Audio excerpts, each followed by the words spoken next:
Hey everyone, मैं हूं गौरव मिश्रा और आप सभी का स्वागत करता हूं मैग्नेट ब्रेन्स के एक बिल्कुल ही नए सेशन के अंदर।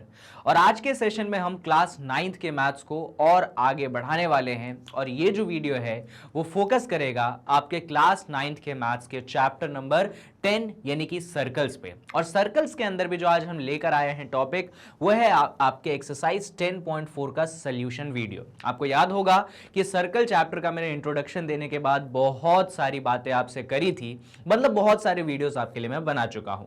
और उसी सिलसिले को जारी रखते हुए आज जो है हम एक्सरसाइज 10.4 का कंप्लीट सोल्यूशन लेकर आए हैं। जो भी आपके एनसीईआरटी में एक्सरसाइज 10.4 में क्वेश्चन है, हर एक क्वेश्चन का डिटेल्ड सोल्यूशन आपको इस वीडियो में जो है मिलेगा, ठीक है। और अगर अभी तक आपने क्लास 9th के मैथ्स के पुराने चैप्टर्स के वीडियोस नहीं देखे हैं या फिर सर्कल्स के वीडियोस नहीं देखे हैं तो अभी भी देर नहीं हुई है। इसी वीडियो के जब डिस्क्रिप्शन बॉक्स में जाओगे तो आपको एक लिंक मिलेगी प्लेलिस्ट की, आप उस पर क्लिक कर देना और आपके सामने पूरी क्लास 9th की मैथ्स की प्लेलिस्ट आ जाएगी।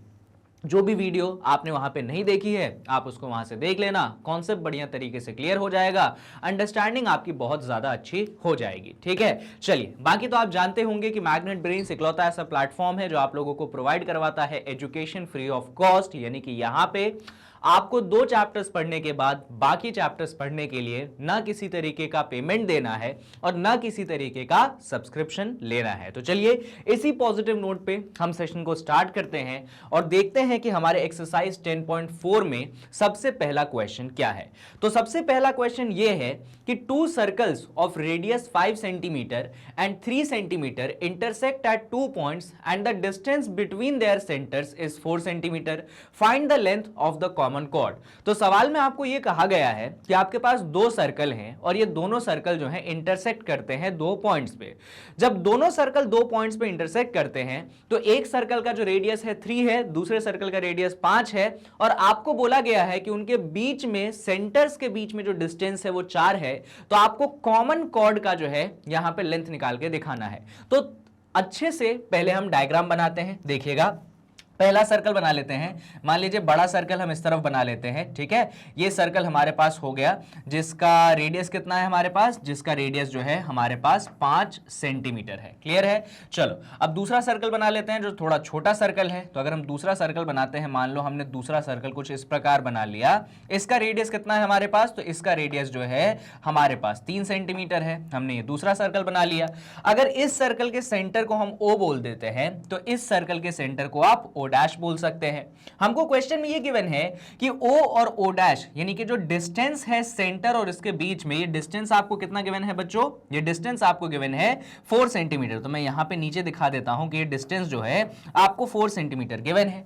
आपको क्या करना है, देखो सर्कल जब 2 पॉइंट पे इंटरसेक्ट किए, एक पॉइंट ये हो गया, दूसरा पॉइंट ये हो गया, तो बेसिकली क्या हुआ, यहां पे कॉमन कॉर्ड बना, ये कहलाता है कॉमन कॉर्ड। कॉमन कॉर्ड क्यों कहलाता है, तो ये जो कॉर्ड है ये आपके इस सर्कल के लिए भी कॉर्ड का काम करता है और दूसरे सर्कल के लिए भी कॉर्ड का काम करता है, इसीलिए इसको हम कॉमन कॉर्ड बुलाते हैं। इनफैक्ट जब भी 2 सर्कल्स कुछ इस प्रकार से इंटरसेक्ट करते हैं तो एक कॉमन कॉर्ड हमेशा बनता है। और क्वेश्चन में हमको बोला गया है कि आपको इस कॉमन कॉर्ड का जो है हमें लेंथ निकाल के दिखाना है। तो आई होप आपको क्वेश्चन जो है थोड़ा बहुत क्लियर हो गया होगा। कुछ नेमिंग आप कर सकते हैं, जैसे कि इस पॉइंट को आप ए बुला दीजिए, इस पॉइंट को आप बी बुला दीजिए और ये जो पॉइंट है मान लीजिए आप इसको बुला दीजिए सी, ठीक है। तो ये आपने पॉइंट्स की अच्छे से बढ़िया से नेमिंग कर दी।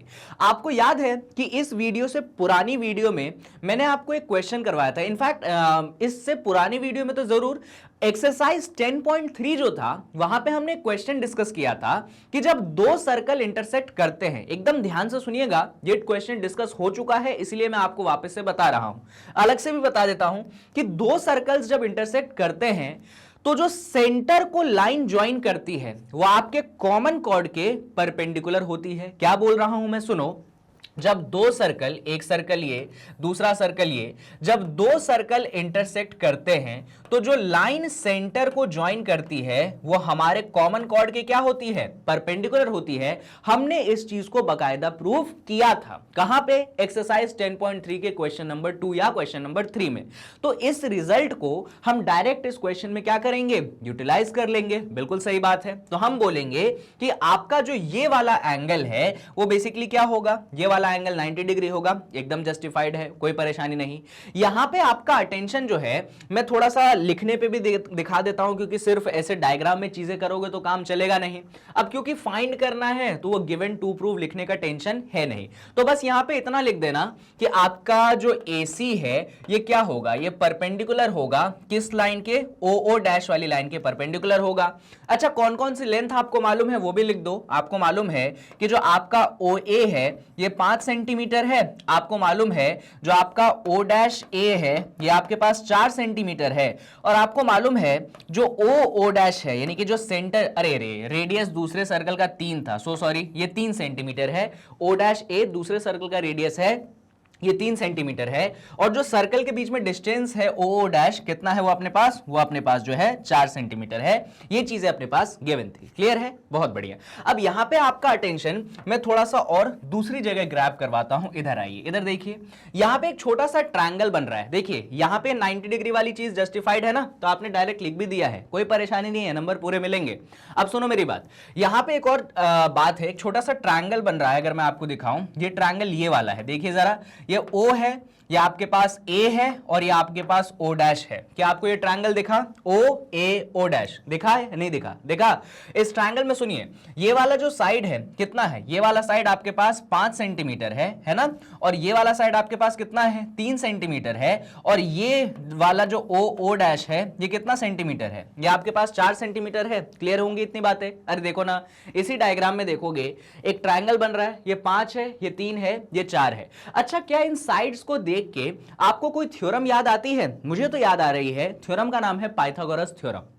पाइथागोरस थ्योरम जो है वो हमें ये कहती है कि एक या जो सबसे बड़े वाले साइड का होल स्क्वायर है वो बाकी दोनों साइड के होल स्क्वायर के सम के बराबर है। जो चीज यहां पे होल्ड होती है, अगर यहां पे मैं 5 का होल स्क्वायर करूं तो देखना जरा, और यहां पे 3 का स्क्वायर करूं और 4 का स्क्वायर का एडिशन करूं, तो देखो भैया 5 का स्क्वायर कितना बना, 25 बना, 3 का स्क्वायर कितना बना, 9 बना, 4 का स्क्वायर कितना बना, 16 बना। मैंने ऐड किया तो 25, 9 प्लस 16 कितना, 25 हुआ, यानी कि ये चीज होल्ड हो रही है। ये इन दोनों साइड के सम का स्क्वायर ये बड़े वाले साइड के सम के स्क्वायर के बराबर होता है। कायदे से ये थ्योरम अगर इस ट्रायंगल में होल्ड हो रही है, ये पाइथागोरस थ्योरम है, कायदे से ये पाइथागोरस थ्योरम अगर हमारे इस ट्रायंगल में होल्ड हो रही है, इसका मतलब ये है कि ये ट्रायंगल एक राइट एंगल ट्रायंगल है, ये अपन कह सकते हैं, क्योंकि पाइथागोरस थ्योरम सिर्फ और सिर्फ कौन से ट्रायंगल में होल्ड होती है, हमारे राइट एंगल ट्रायंगल में होल्ड होती है। ये बात क्लियर है भैया? देखो ना, ये सबसे बड़े साइड का होल स्क्वायर बाकी दोनों साइड के होल स्क्वायर के सम के बराबर है, यानी कि पाइथागोरस थ्योरम इस ट्रायंगल में होल्ड होगी। और अगर पाइथागोरस इस थ्योरम में होल्ड होगी, इस ट्रायंगल में होल्ड होगी, यानी कि ये ट्रायंगल क्या है, राइट एंगल ट्रायंगल है।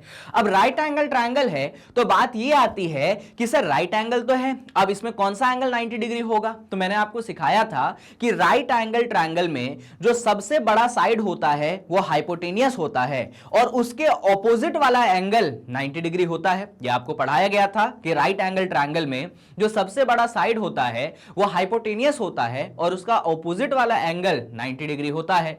तो सबसे बड़ा साइड तो मेरे भाई 5 है, यानी कि इसका ऑपोजिट वाला एंगल, ये वाला जो एंगल है, ये एंगल कितना होना चाहिए, 90 डिग्री होना चाहिए। हां, मुझे मालूम है ये ट्रायंगल बढ़िया तरीके से नहीं बना है, एक्यूरेट डायमेंशंस के हिसाब से नहीं बना है, तो आपको लग सकता है कि सर ये 90 तो है ही नहीं। बिल्कुल सही बात है। तो इस ट्रायंगल को क्या करते हैं अपन, प्रॉपरली बना लेते हैं अगले पन्ने में। तो देखिएगा, तो हमारे पास जो ट्रायंगल है उसको हम प्रॉपरली बनाएंगे। कौन से एंगल को 90 बनाएंगे, इस एंगल को 90 बनाएंगे, ठीक है, बना लेंगे। देखो तो 90 कैसे बनेगा, ये पॉइंट ए आ गया, यहां पे जो है आपका ओ डैश आ जाएगा, और यहां पे जो है आपके पास ओ आ जाएगा, और ये आपने कुछ ऐसे ज्वाइन कर दिया।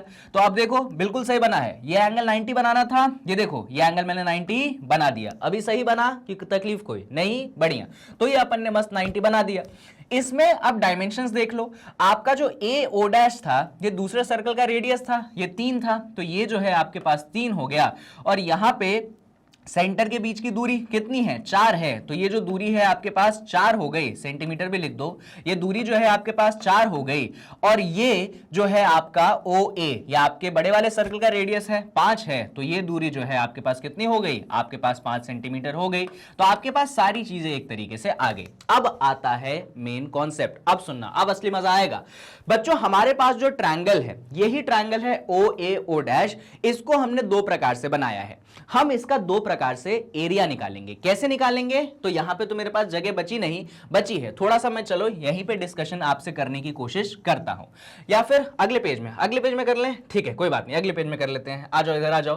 तो एक तरीके से अपन ने ट्रायंगल को ऐसा बनाया, ठीक है, ये अपन ने प्रॉपर बनाया है, लेकिन हमारे पास यही ट्रायंगल क्या आप यहां पे देख पा रहे हैं, अरे देखिए यही ट्रायंगल क्या आप यहां पे देख पा रहे हैं, ये देखो OAO' और ये जो 90 डिग्री है ये पॉइंट C है, सेम ट्रायंगल है, बस उसको दिखाने का तरीका अलग है, बनाने का तरीका अलग है। चलो हम बना लेते हैं। तो सेम ट्रायंगल को हम यहां पे बनाते हैं, ये ऐसा ऐसा और कुछ ऐसा, ये O है, ये A है, ये O' है, ये जो है अपन ने गिराया है ऐसा परपेंडिकुलर C, है ना, दिख रहा होगा आपको डायग्राम में, देख लीजिए, ये अपन ने गिराया है परपेंडिकुलर क्या C। क्लियर है, कहीं पे कोई कंफ्यूजन है तो अभी बता दो, है क्या, देख लो, दिख रहा है प्रॉपर, ठीक है। सेम चीज हमने यहां पे बनाई है। अच्छा, यहां पे डिस्टेंसेस लोगे तो OO' कितना है अपने पास, तो ये अपने पास 4 सेंटीमीटर है, कोई तकलीफ तो नहीं, बहुत बढ़िया। अब सुनते जाना बच्चों, इस ट्रायंगल का एरिया निकाल लूं मैं, अरे दोनों ट्रायंगल सेम है, ये ट्रायंगल भी बच्चों आपके पास OAO' है और ये ट्रायंगल भी आपके पास OAO' है, कोई मतलब मैं ये नहीं बोल रहा हूं कि नहीं दोनों अलग अलग ट्रायंगल है, सेम ट्रायंगल है पर बनाने का अंदाज अलग है, ठीक है। तो यहां पे हम एरिया निकालते हैं। अगर हम यहां पे एरिया निकालेंगे तो बच्चों ये एक राइट एंगल ट्रायंगल है, राइट एंगल ट्रायंगल के एरिया का फॉर्मूला होता है half into base into height, आपने फॉर्मूला पढ़ा होगा। अब देखिए जरा, यहां पे हमारे पास बेस कितना है बच्चों, ये रहा बेस, ये है आपके पास बेस 4 सेंटीमीटर, तो बेस के नाम पे 4 आ गया, और ये होता है हाइट, कितना है 3। इसको सॉल्व कर लोगे तो 2 1 जा 2, 2 2 जा 4, 2 3 जा 6, तो आंसर मिल गया 6 सेंटीमीटर स्क्वायर। ये हमने एरिया निकाल लिया इसको देखते हुए। पर यहां पे भी तो हमारे पास ट्रायंगल है, इसका भी तो कुछ एरिया होना चाहिए, बिल्कुल। यहां पे अगर आप एरिया निकालेंगे तो यहां पे भी आप फॉर्मूला लगाएंगे half into base into height. अब यहां पे देखिएगा जरा बेस कौन है बच्चों, यहां पे जो बेस है ये OO' है और यहां पे जो हाइट है ये आपका AC है। ये जो AC है ना, यहां पे ये हाइट की तरह आपके पास काम करेगा। अरे बेसिक फॉर्मूला, बेसिक कंस्ट्रक्शन जो होता है ट्रायंगल क्या क्या होता है, उसमें बेस होता है, उसमें हाइट होता है, तो फॉर्मूला क्या होगा एरिया का, half into base into height. जो फॉर्मूला वहां लगाया वही फॉर्मूला यहां लगा रहा हूं, बस वहां पे बेस 4 और हाइट 3 था क्योंकि राइट एंगल ट्रायंगल कंसीडर कर लिया था। यहां पे मैं राइट एंगल ट्रायंगल कंसीडर नहीं कर रहा हूं उसको, तो बेस मेरा ये हो गया और हाइट जो है परपेंडिकुलर हो गई, जो बेसिक अपन सीखते आए हैं क्लास 8th क्लास 7th में। तो उस अनुसार यहां पे एरिया कितना आएगा, यहां पे एरिया आएगा बेस के नाम पे आपने वापस से ले लिया है 4, हाइट आपको मालूम नहीं है पर हाइट कौन है आपके पास, हाइट आपके पास AC है। इसको थोड़ा सा आपने सॉल्व कर लिया है तो आपके पास 2 1 जा 2, 2 2 जा 4 हो गया, तो ये 2 टाइम्स ऑफ AC हो गया। तो यहां पे एरिया क्या आ गया, 2 टाइम्स ऑफ AC। पर इसी ट्रायंगल का एरिया यहां पे कितना था, 6 सेंटीमीटर स्क्वायर। भैया ट्रायंगल तो सेम ही था, बस उसको बनाने के दो अलग अलग अंदाज, एक बार जब हमने उसको राइट एंगल ट्रायंगल कंसीडर किया और एक बार जब हमने उसको राइट एंगल ट्रायंगल कंसीडर नहीं किया, बस इतना ही अंतर है। बस अब एरिया हमारे पास दो प्रकार से आ चुके हैं, एक ये वाला एक ये वाला, पर क्योंकि सेम ट्रायंगल के एरिया है तो दोनों को इक्वेट तो हमें करना पड़ेगा। तो चलिए हम दोनों को इक्वेट करेंगे और हम लिखेंगे कि दूसरे वाले का एरिया क्या था, 2 टाइम्स ऑफ AC, पहले वाले से कितना था 6 सेंटीमीटर स्क्वायर। अब ये सेंटीमीटर स्क्वायर वगैरह अभी मत लगाओ, इसको सॉल्व करो तो AC की वैल्यू आ जाएगी 6/2, इसको फर्दर सॉल्व करोगे तो AC की वैल्यू आ जाएगी आपके पास 3 सेंटीमीटर। लीजिए हमने किसकी वैल्यू निकाल ली, यहां से हमने जो है AC की वैल्यू निकाल ली, ये जो AC है हमारे पास आ गया। पर हमें क्या बोला गया है, हमें तो कॉमन कॉर्ड का डिस्टेंस निकालना है, कॉमन कॉर्ड का लेंथ निकालना है। तो कॉमन कॉर्ड एक्चुअली है क्या आपके क्वेश्चन में, तो आपके क्वेश्चन में जो कॉमन कॉर्ड है वो एक्चुअली में कौन है, वो एक्चुअली में आपका AB है। ये जो AB है ये पूरा क्या है, ये पूरा कॉमन कॉर्ड है, आपको AB का डिस्टेंस निकालना है। आपको उस क्वेश्चन में जो मैंने सिखाया था एक्सरसाइज 10.3 में, वहां पे यही बताया था कि जो सेंटर को जोड़ने वाली लाइन होती है आपके कॉमन कॉर्ड के परपेंडिकुलर तो होती है, साथ में बाइसेक्टर भी होती है। ये जो आपने OO डैश ज्वाइन किया है यह आपके कॉमन कॉर्ड के परपेंडिकुलर तो है ही, साथ में आपके परपेंडिकुलर कॉर्ड का बाइसेक्टर भी है। यानी कि आपने जो ऊपर AC निकाला और ये जो नीचे BC है ये दोनों आपस में कैसे होंगे, बराबर होंगे। बिल्कुल सही समझे आप। तो आप लिखेंगे कि यहां पे जो हमारा BC है वो भी किसके बराबर होगा, वो भी हमारे AC यानी कि 3 सेंटीमीटर के बराबर होगा। और रीजन लिख देना। रीजन क्या लिखोगे, रीजन इतना लिख देना कि line joining the centres is perpendicular bisector of common chord. और ये रीजनिंग यहां पे मत लिखना, ज्यादा सही रहेगा अगर क्वेश्चन की शुरुआत में लिख दोगे, क्योंकि पूरा क्वेश्चन जो है उसी के रेफरेंस में बात चली है। तो ये जो पॉइंट मैंने बोला ना कि जब आप सेंटर को ज्वाइन करते हो तो वो आपके कॉमन कॉर्ड का परपेंडिकुलर बाइसेक्टर होता है। जब क्वेश्चन शुरू हो रहा है तभी ये लाइन लिख देना, तब जो है एकदम मस्त जस्टिफाइड होगा। अब क्योंकि मेरे पास जगह नहीं है तो मैं तुम्हें सिर्फ बता सकता हूं। क्या लिखोगे तुम लिखोगे line joining the centre of the circle bisects the, या बाइसेक्ट्स मत लिखना, line joining the centre of the circle is perpendicular bisector of common chord, ऐसा शुरू में लिख देना और फिर ये लिखना। और उसी लॉजिक के हिसाब से तुम बोलोगे कि तुम्हारा जो BC है वो किसके बराबर हो गया, वो तुम्हारे AC के बराबर हो गया। अरे भाई परपेंडिकुलर बाइसेक्टर है, पर तुम्हें तो कॉमन कॉर्ड चाहिए यानी कि तुम्हें AB चाहिए। तो बड़ी सिंपल सी बात बोलोगे कि AB कैसे मिलेगा, AB ऐसे मिलेगा, ऊपर है AC नीचे है BC, ऊपर है AC नीचे है BC। तो हम क्या करेंगे, ऊपर वाले AC में हम जोड़ देंगे BC, हो गई बात खत्म। भाई AC है हमारे पास 3, BC है हमारे पास 3, जोड़ दिया हमने तो हमारे पास AB आ चुका है 6 सेंटीमीटर। और लो भाई ये अपना कॉमन कॉर्ड आ चुका है। तो इस प्रकार से ये क्वेश्चन जो है आपका सॉल्व होता है। आपको पूरा सोल्यूशन एक बार मैं गो थ्रू करवा देता हूं क्योंकि क्वेश्चन इंपॉर्टेंट है, सुनिएगा। तो क्वेश्चन कैसे शुरू करा हमने, क्वेश्चन हमने कुछ ऐसे शुरू किया, क्योंकि एक लाइन मिसिंग है तो मैं बोल देता हूं। सबसे पहले आप लिखेंगे कि line joining the centre of the circle is perpendicular bisector of the common chord, और उसके बाद आप ये ऐसे लिखिएगा। फिर डिस्टेंसेस मेंशन कर दीजिएगा जो जो आपके पास हैं। उसके बाद आप इस छोटे से ट्रायंगल पे फोकस करेंगे। तो आपने फोकस किया, आपने रियलाइज किया कि यार ये ट्रायंगल तो हमारा पाइथागोरस थ्योरम प्रोवाइड कर रहा है, वो प्रोवाइड बोल रहा हूं, पाइथागोरस थ्योरम को जस्टिफाई कर रहा है, वेरीफाई कर रहा है। इसका मतलब यह है कि ये राइट एंगल ट्रायंगल है, और अगर ये राइट एंगल ट्रायंगल है तो सबसे लंबा साइड हाइपोटेनियस होगा, उसका ऑपोजिट एंगल 90 डिग्री होगा। यानी कि ये ट्रायंगल कुछ ऐसा नहीं, ये ट्रायंगल कुछ ऐसा दिखना चाहिए। तो बहुत बढ़िया, तो हमने ऐसा बना लिया। पर हमें मालूम है कि ये ट्रायंगल भले ही ऐसा दिखता है पर ओरिजिनली तो ऐसा दिखता है, तो हमने ओरिजिनल डायग्राम भी रखा। दोनों ही सेम चीज है, बस दिखाने का तरीका अलग है। हमने यहां से भी एरिया निकाला हाफ बेस इनटू हाइट से, हमने यहां से भी एरिया निकाला हाफ बेस इनटू हाइट से, दोनों एरिया को हमने कंपेयर कर दिया और हमारे पास जो है AC की वैल्यू निकल आई। एक बार जब AC की वैल्यू निकल आई तो हमें याद आया कि हमने क्वेश्चन का सबसे पहला लाइन, जो कि मैंने नहीं लिखा, जो कि मैंने बोला है, हमने क्वेश्चन का पहला लाइन यही लिखा था कि जो सेंटर को ज्वाइन करती है लाइन वो हमारे कॉमन कॉर्ड का होता है परपेंडिकुलर बाइसेक्टर। इसका मतलब ये जो ऊपर वाला AC है और नीचे वाला BC है उसका होना चाहिए बराबर, तो मैंने BC को भी 3 कर दिया। अब ऊपर AC नीचे BC जब दोनों को जोड़ा तो 3 + 3 6 आ गया, यानी कि मेरे कॉमन कॉर्ड का लेंथ जो है आ गया है। तो इस प्रकार से क्वेश्चन जो है सॉल्व होता है, और ये बेस्ट पॉसिबल सॉल्यूशन है इस क्वेश्चन का, जो आपके लेवल पे आपको समझ में भी आ सकता है। ऐसा नहीं है कि यही सोल्यूशन है, एक और सोल्यूशन है, 2-3 और सोल्यूशन होते हैं इस क्वेश्चन का, पर जो बेस्ट पॉसिबल हो सकता है, जो आपको समझ में आए, वो मैंने यहां पे समझाने की कोशिश की है। ले लीजिए स्क्रीनशॉट, पहले इन सारी चीजों को लिख लीजिए। लिख लिया है तो मैं इसको हटा देता हूं, फिर आके वो लाइन लिखना मत भूलना जो मैंने बोला है, फिर इन चीजों को नोट डाउन करो। ये भी नोट डाउन कर लिया, ठीक है भाई, यहां पे आके इन चीजों को नोट डाउन करते हुए क्वेश्चन को जो है आप खत्म कर दो। चलो बहुत बढ़िया, ये पहला क्वेश्चन तो निपटा दिया, समय भी चला गया। आते हैं दूसरे सवाल पे। दूसरा सवाल थोड़ा सा आसान है, इतना परेशान आपको नहीं करेगा, ठीक है। इनफैक्ट ऐसा एक मिलता जुलता सवाल अपन पहले भी कर चुके हैं। क्वेश्चन ये कहता है, if 2 equal chord of a circle intersect within the circle, prove that segment of one chord are equal to corresponding segment of other chord. क्या बोला गया है कि आपके पास एक सर्कल है, उस सर्कल में 2 इक्वल कॉर्ड इंटरसेक्ट करते हैं, तो आपको प्रूव करना है कि एक कॉर्ड के जो सेगमेंट है दूसरे कॉर्ड के करस्पॉन्डिंग सेगमेंट के बराबर है। कायदे से तो क्वेश्चन पढ़ने से कुछ में समझ भी नहीं आता है ना, तो अपन डायग्राम बनाते हैं। मस्त इधर देखो, हमने बोला ठीक है यार, हम कंसिडर कर लेते हैं कि ये हमारे पास एक सर्कल है। कर लिया कंसिडर? कर लिया सर कंसिडर।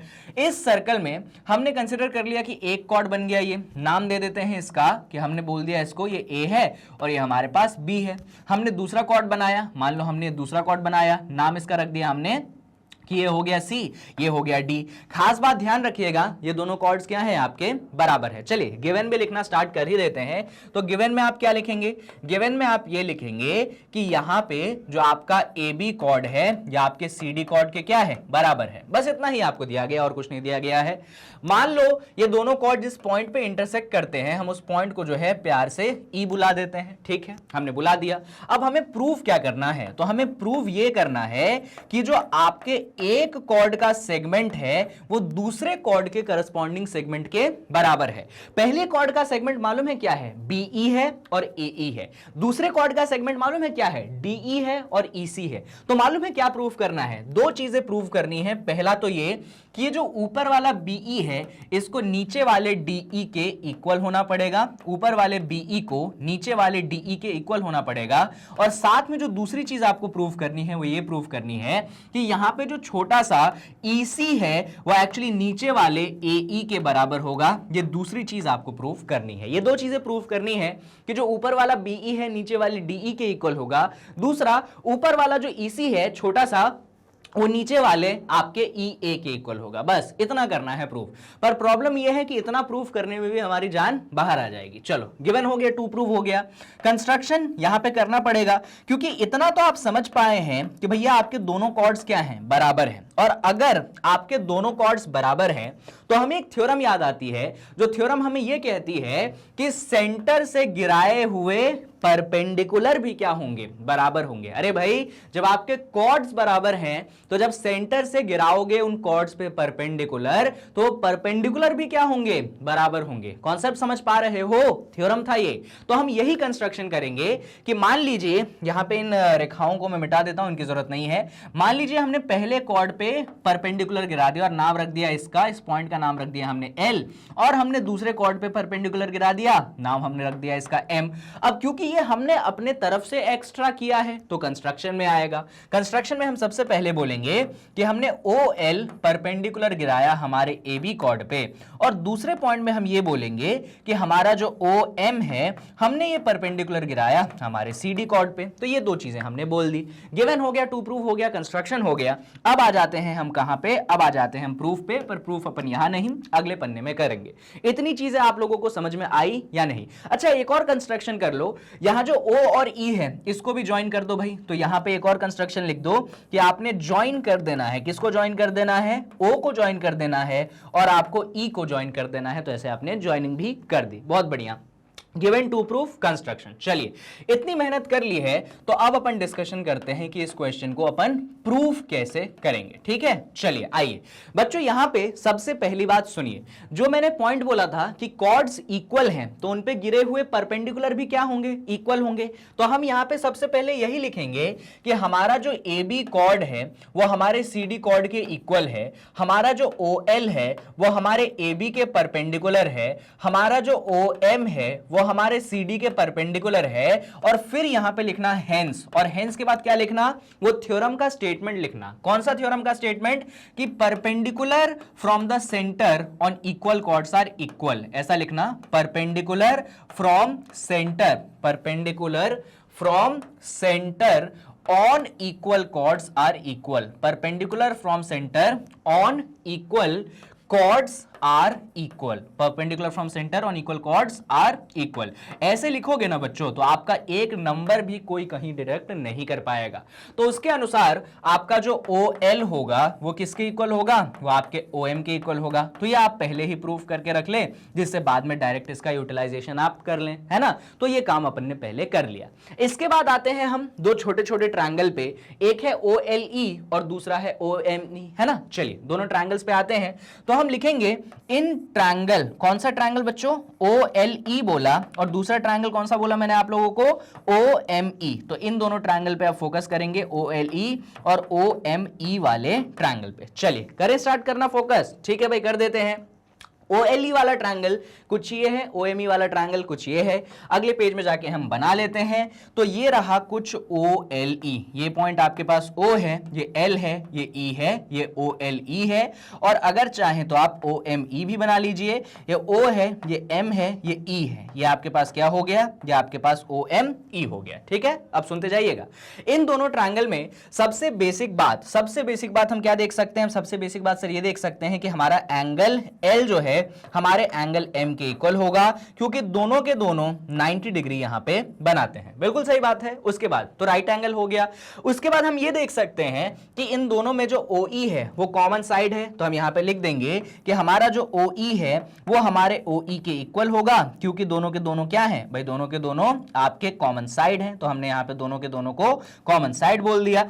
तो ये एंगल इक्वल हो गए, ये साइड इक्वल हो गए।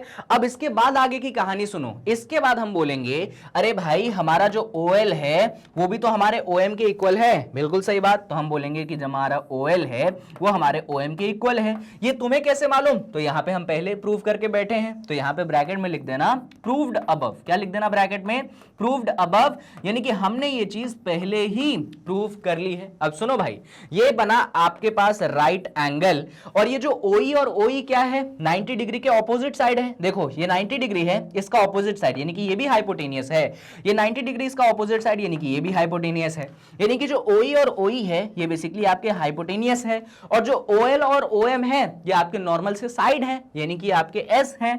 तो RHS कॉन्ग्रुएंसी यहां पे लग गई, और अगर RHS कॉन्ग्रुएंसी लग गई तो ये दोनों ट्रायंगल क्या हो गए? कॉन्ग्रुएंट हो गए। यानी कि आप कह सकते हैं कि जो आपका ट्रायंगल OLE है और ट्रायंगल OME है ये कॉन्ग्रुएंट होगा। तो बस हम यही लिखेंगे। हम क्या लिखेंगे? हम लिखेंगे कि आपका जो ट्रायंगल OLE है ये बेसिकली कॉन्ग्रुएंट हो जाएगा आपके ट्रायंगल OME के। अब ट्रायंगल जब कॉन्ग्रुएंट हो गए तो यहां पे CPCT तो लगेगा, corresponding parts of congruent triangle.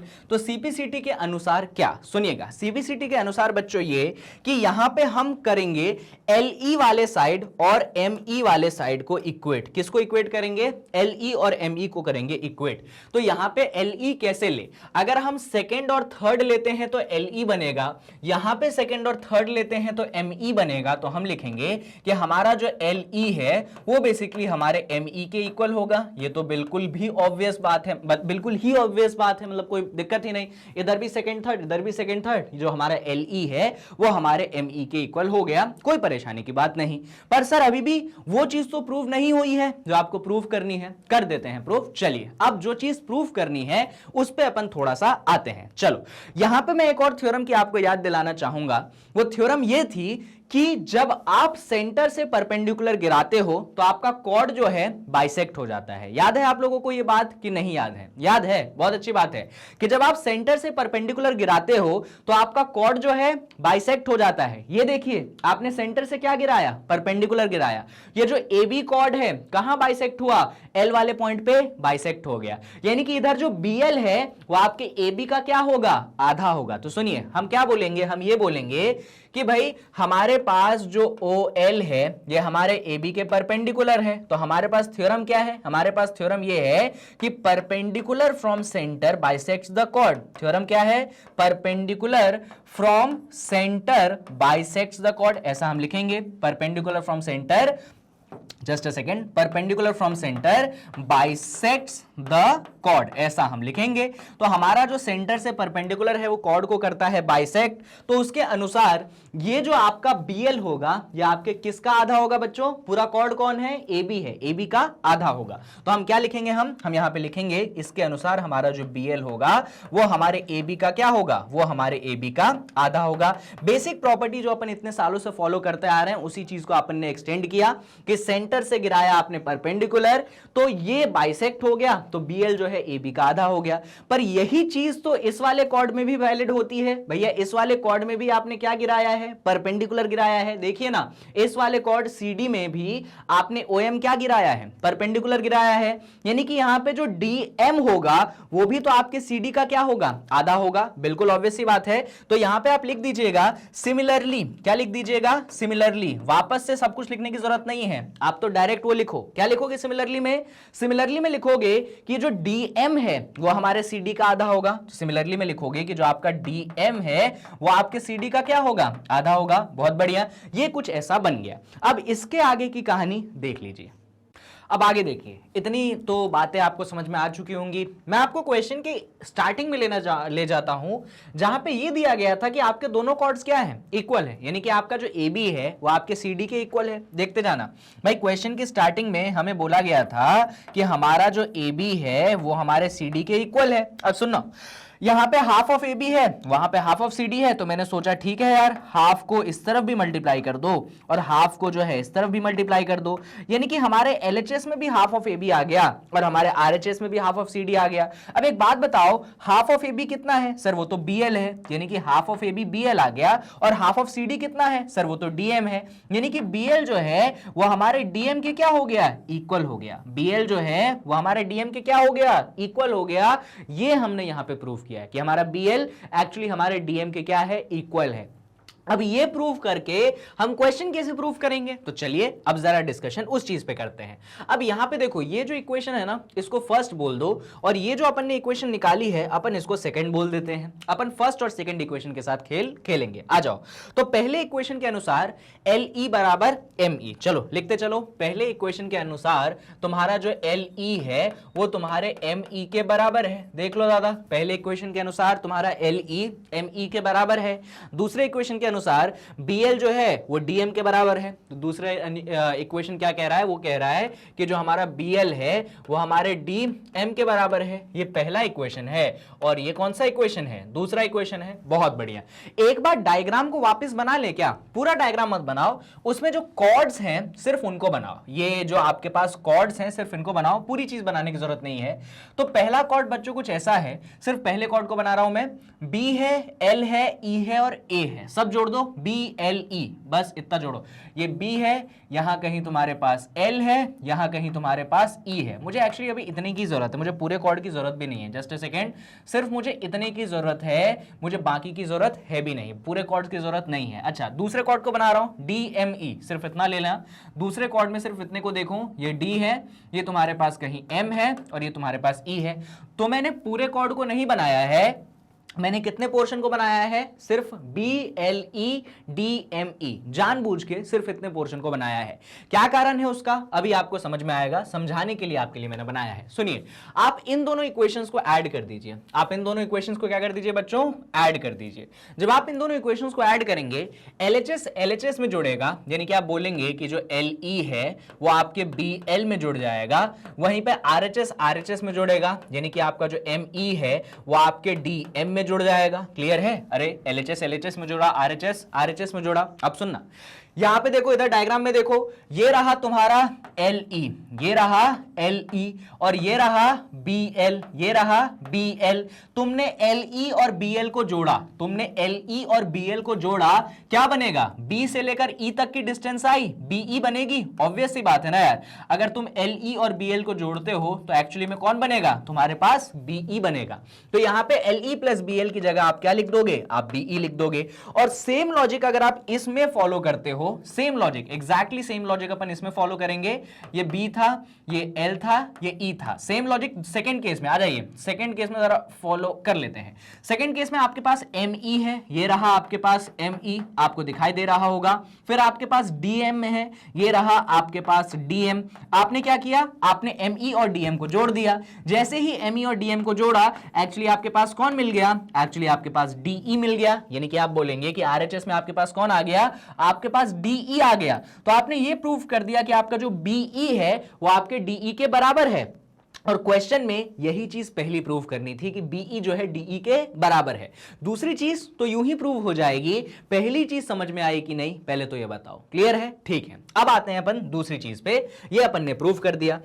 Question की स्टार्टिंग में, अच्छा इस इक्वेशन का नाम मन करे तो कुछ रख दो, नहीं करे तो कुछ ना रखो तो भी चल जाएगा। क्वेश्चन की स्टार्टिंग में अपने पास ऑलरेडी एक बात गिवन थी कि हमारा जो ए बी है वो हमारे सी डी के इक्वल है। देखो क्वेश्चन में ही गिवन था कि हमारा जो ए बी है वो हमारे सी डी के इक्वल है, सही बात है। तो हम क्वेश्चन में कह सकते हैं कि हमारा जो ए बी है वो हमारे सी डी के क्या है, इक्वल है। अरे कॉर्ड्स दोनों इक्वल है। अब सुनो, अब इस डायग्राम में पूरे कॉर्ड्स को बनाएंगे अपन, इतने से काम नहीं बनेगा, ठीक है। चलो पूरे कॉर्ड को बनाते हैं। ये पूरा कॉर्ड है अपने पास, ए है, ये अपने पास नहीं, ए नहीं था यार, इधर दूसरी जगह था, ए इधर था मेरे हिसाब से, बी इस तरफ था, और यहां पे दूसरा कॉर्ड कुछ ऐसा था, ये सी था और ये डी था। सही बनाया ना, देख लो जरा, ए बी सी डी, बिल्कुल परफेक्ट, दोनों कॉर्ड्स बनाए हैं। और जहां पे इंटरसेक्ट किए वो कौन सा पॉइंट था, वो अपना पॉइंट ई था। क्लियर है, बहुत बढ़िया। अब सुनो, जो तुम्हारा ए बी कॉर्ड है बच्चों, ए बी कॉर्ड में पता है दो हिस्से हैं। कौन से दो हिस्से? ये ऊपर वाला हिस्सा है आपके पास बीई, ऊपर वाला हिस्सा है बीई, और ये नीचे वाला हिस्सा क्या है, ये नीचे वाला हिस्सा है एई। गलत बोल रहा हूं क्या? ये जो ए बी कॉर्ड है इसमें दो हिस्से हैं, ऊपर वाला हिस्सा बीई, नीचे वाला हिस्सा एई। तो जहां पे ए बी लिखा है वहां पे ए बी की जगह क्या मैं एई प्लस बीई लिख सकता हूं या नहीं, पहले तो ये बताओ। देखो हमने क्या किया, ये जो ए बी कॉर्ड अपने पास है, ए बी कॉर्ड में दो हिस्से हैं, एक नीचे वाला हिस्सा एई है और एक ऊपर वाला हिस्सा बीई है। तो जो पूरा ए बी है मैंने उसको लिख दिया एई प्लस बीई, और यही सेम स्ट्रैटेजी हम फॉलो करेंगे कहां पे, सी डी के केस में। अब देखिए, जैसा कि मैंने बोला था सीडी में कुछ यही काम करेंगे हम। कैसे? तो देखो जरा, जो आपका सीडी है ये कायदे से यहां पे है आपके पास डीई, और यहां पे इसको मैं हटा देता हूं, पहले ये जो ऊपर बीई बनाया और इधर एई बनाया। जो आपके पास सीडी है इसमें यहां पे है डीई और यहां पे है सीई। भैया इन दोनों को जोड़ोगे तो आपका सीडी बनेगा। तो जहां पे सीडी है वहां पे क्या लिख दो, वहां पे आप लिख दो सीई, प्लस में क्या है, प्लस में है आपके पास डीई, तो आपने ऐसा लिख दिया। अब मेरी बात ध्यान से सुनिएगा, हमने ऑलरेडी क्वेश्चन में ये देख के रखा है कि हमारा जो बीई है वो डीई के इक्वल है, ये हमने पहले ही क्या कर रखा है, प्रूव कर रखा है। तो जहां पे आपका बीई लिखा हुआ है वहां पे आप क्या लिख दें, वहां पे आप डीई लिख दें। ये चीज समझ में आई? अरे जहां पे आपका बीई लिखा हुआ है वहां पे आप क्या लिख दें, वहां पे आप डीई लिख दें, इस प्रकार से। तो ऐसा लिख दिया आपने, तो ये हो गया सीई प्लस डीई के बराबर। अब सुनो, यहां पे एलएचएस में भी डीई है, आरएचएस में भी डीई है, मैंने कैंसिल कर दिया, दोनों का साइन भी प्लस है। तो अब एलएचएस में क्या बचा, एलएचएस में बचता है अपने पास एई, आरएचएस में क्या बचता है अपने पास सीई। तो हमने ये प्रूफ कर दिया कि हमारा जो एई है वो सीई के बराबर है। जरा देख लो, यही प्रूफ करना था क्या, थोड़ा सा उल्टा प्रूफ करना था, कोई बात नहीं, अपन उसको चेंज कर लेते हैं। इसको ऐसा लिख दो, इसको सुनो, एई को तो एई रहने दो, जो आपका सीई है आप इसको ईसी लिख दो, कोई परेशानी नहीं। एलएचएस आरएचएस एक्सचेंज कर दो तो ईसी बराबर एई हो गया। तो लो भाई, जो चीज हमें प्रूफ करनी थी वो चीज हमने प्रूफ कर दी। कुछ खास काम मैंने नहीं किया, सीई को ईसी लिखा और फिर एलएचएस आरएचएस को एक्सचेंज कर दिया, जो मुझे चाहिए था वो मुझे मिल चुका है। लीजिए, तो इस तरीके से हम इस पर्टिकुलर क्वेश्चन को करते हैं प्रूफ, और पूरा प्रूफ आपके सामने है बढ़िया तरीके से, बेस्ट सिंप्लीफाइड वे में। नोट डाउन कर लीजिए, पहले इसको नोट डाउन करिएगा, ये हो जाए उसके बाद यहां पे आके इन सारी चीजों को नोट डाउन करिए। जब ये हो जाए तो उसके बाद यहां पे आके इन सारी चीजों को नोट डाउन करते हुए क्वेश्चन को जो है आप खत्म करिए। चलिए, तो इतनी मेहनत करने के बाद सिर्फ 2 सवाल हमने करे हैं, पर अच्छे से करे हैं। अब बढ़ते हैं हम तीसरे सवाल पे।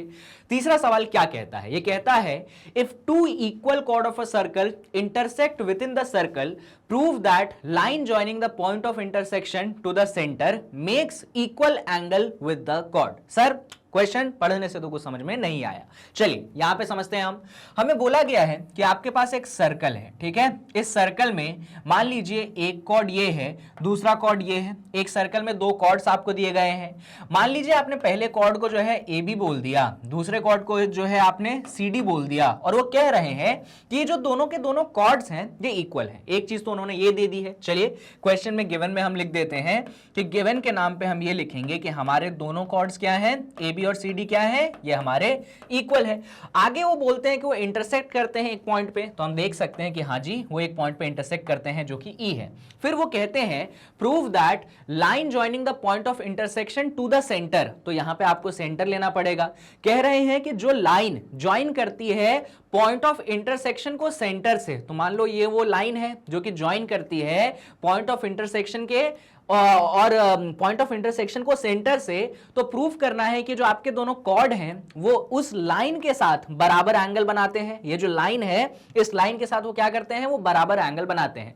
ये दोनों कॉर्ड्स इस लाइन के साथ बराबर एंगल बनाते हैं। इसका मतलब ये है कि हम ये प्रूफ करना है कि जो एंगल ये छोटा सा इधर है और जो एंगल छोटा सा इधर है, ये दोनों एंगल क्या हैं, आपस में बराबर हैं। समझ पा रहे हो? हमें बस इतना प्रूफ करना है कि ये जो दोनों कॉर्ड हैं, ये जो लाइन है जो कि सेंटर और पॉइंट ऑफ इंटरसेक्शन को जोड़ती है, ये दोनों कॉर्ड्स उसके साथ सेम एंगल बनाते हैं। यानी कि जो ऊपर वाला इतना एंगल है और जो नीचे वाला इतना एंगल है, ये दोनों एंगल क्या होने चाहिए, आपको बराबर प्रूफ करने हैं। क्वेश्चन समझ पाए? वापस से मैं आपको एक समराइज करता हूं क्वेश्चन। दो इक्वल कॉर्ड हैं, वो इंटरसेक्ट कर रहे हैं पॉइंट ई पे।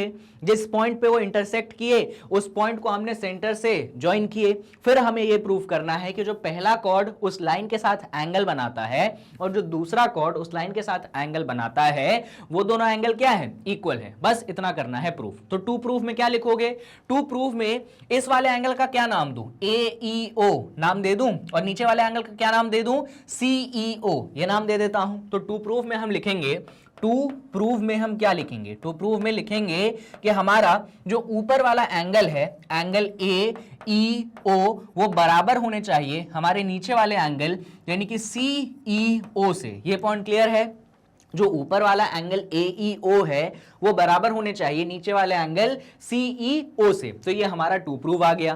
कंस्ट्रक्शन हमें करना पड़ेगा, क्योंकि बच्चों कॉर्ड्स इक्वल हैं तो आप समझ ही चुके होंगे कि आपको सेंटर से परपेंडिकुलर गिराने की जरूरत है। तो यहां पे हम पहला कंस्ट्रक्शन ये लिखेंगे कि O से यहां पे आप परपेंडिकुलर गिराइए L, और O से यहां पे आप परपेंडिकुलर गिरा दीजिए M। तो इस प्रकार आपने दो परपेंडिकुलर गिरा दीजिए। तो यहां पे लिख दीजिए कि पहला कंस्ट्रक्शन में आपका जो OL है वो परपेंडिकुलर है आपके AB के, और दूसरे कंस्ट्रक्शन में जो आपका OM है वो परपेंडिकुलर है आपके CD के। ये आपका कंस्ट्रक्शन हो गया। तो गिवन हो गया, टू प्रूफ हो गया, कंस्ट्रक्शन हो गया। अब कूद सकते हैं हम कहां पे, अब कूद सकते हैं हम प्रूफ पे। चलिए अब क्वेश्चन को जरा हम प्रूफ कर ही देते हैं। आ जाइए। तो देखिए बच्चों, प्रूफ के लिए आपको सबसे पहले तो मैं ये बता दूं कि क्योंकि दोनों कॉर्ड्स इक्वल हैं, तो जो परपेंडिकुलर आपने गिराए हैं सेंटर से, वो परपेंडिकुलर भी क्या होंगे, इक्वल होंगे। तो हम यही लिखेंगे, क्या लिखेंगे, हम लिखेंगे कि perpendicular drawn from the centres on equal chord are equal. तो पहले तो ऐसा स्टेटमेंट लिख दो कि perpendicular drawn from the centre on equal chord, perpendicular drawn from the centre, perpendicular drawn from the centre on equal chords, perpendicular drawn from the center on equal chords are equal। ऐसा आप यहां पे लिख देंगे तो मजा ही आ जाएगा कि परपेंडिकुलर जब आप बनाते हैं अपने बराबर कॉर्ड पे सेंटर से, तो दोनों परपेंडिकुलर क्या होते हैं, इक्वल होते हैं। तो उसके अनुसार आप देख सकते हैं, क्या देख सकते हैं कि जो हमारा OL है वो हमारे OM के क्या होगा, इक्वल होगा। ये चीज हमने यहां पे प्रूव करके रख ली, बाद में हमें जरूरत पड़ेगी। अब यहां पे दो छोटे छोटे ट्रायंगल लेंगे हम। एक ट्रायंगल का नाम है OLE और दूसरे ट्रायंगल का नाम है OME। चलिए दोनों ट्रायंगल को हम कंसिडर कर लेते हैं।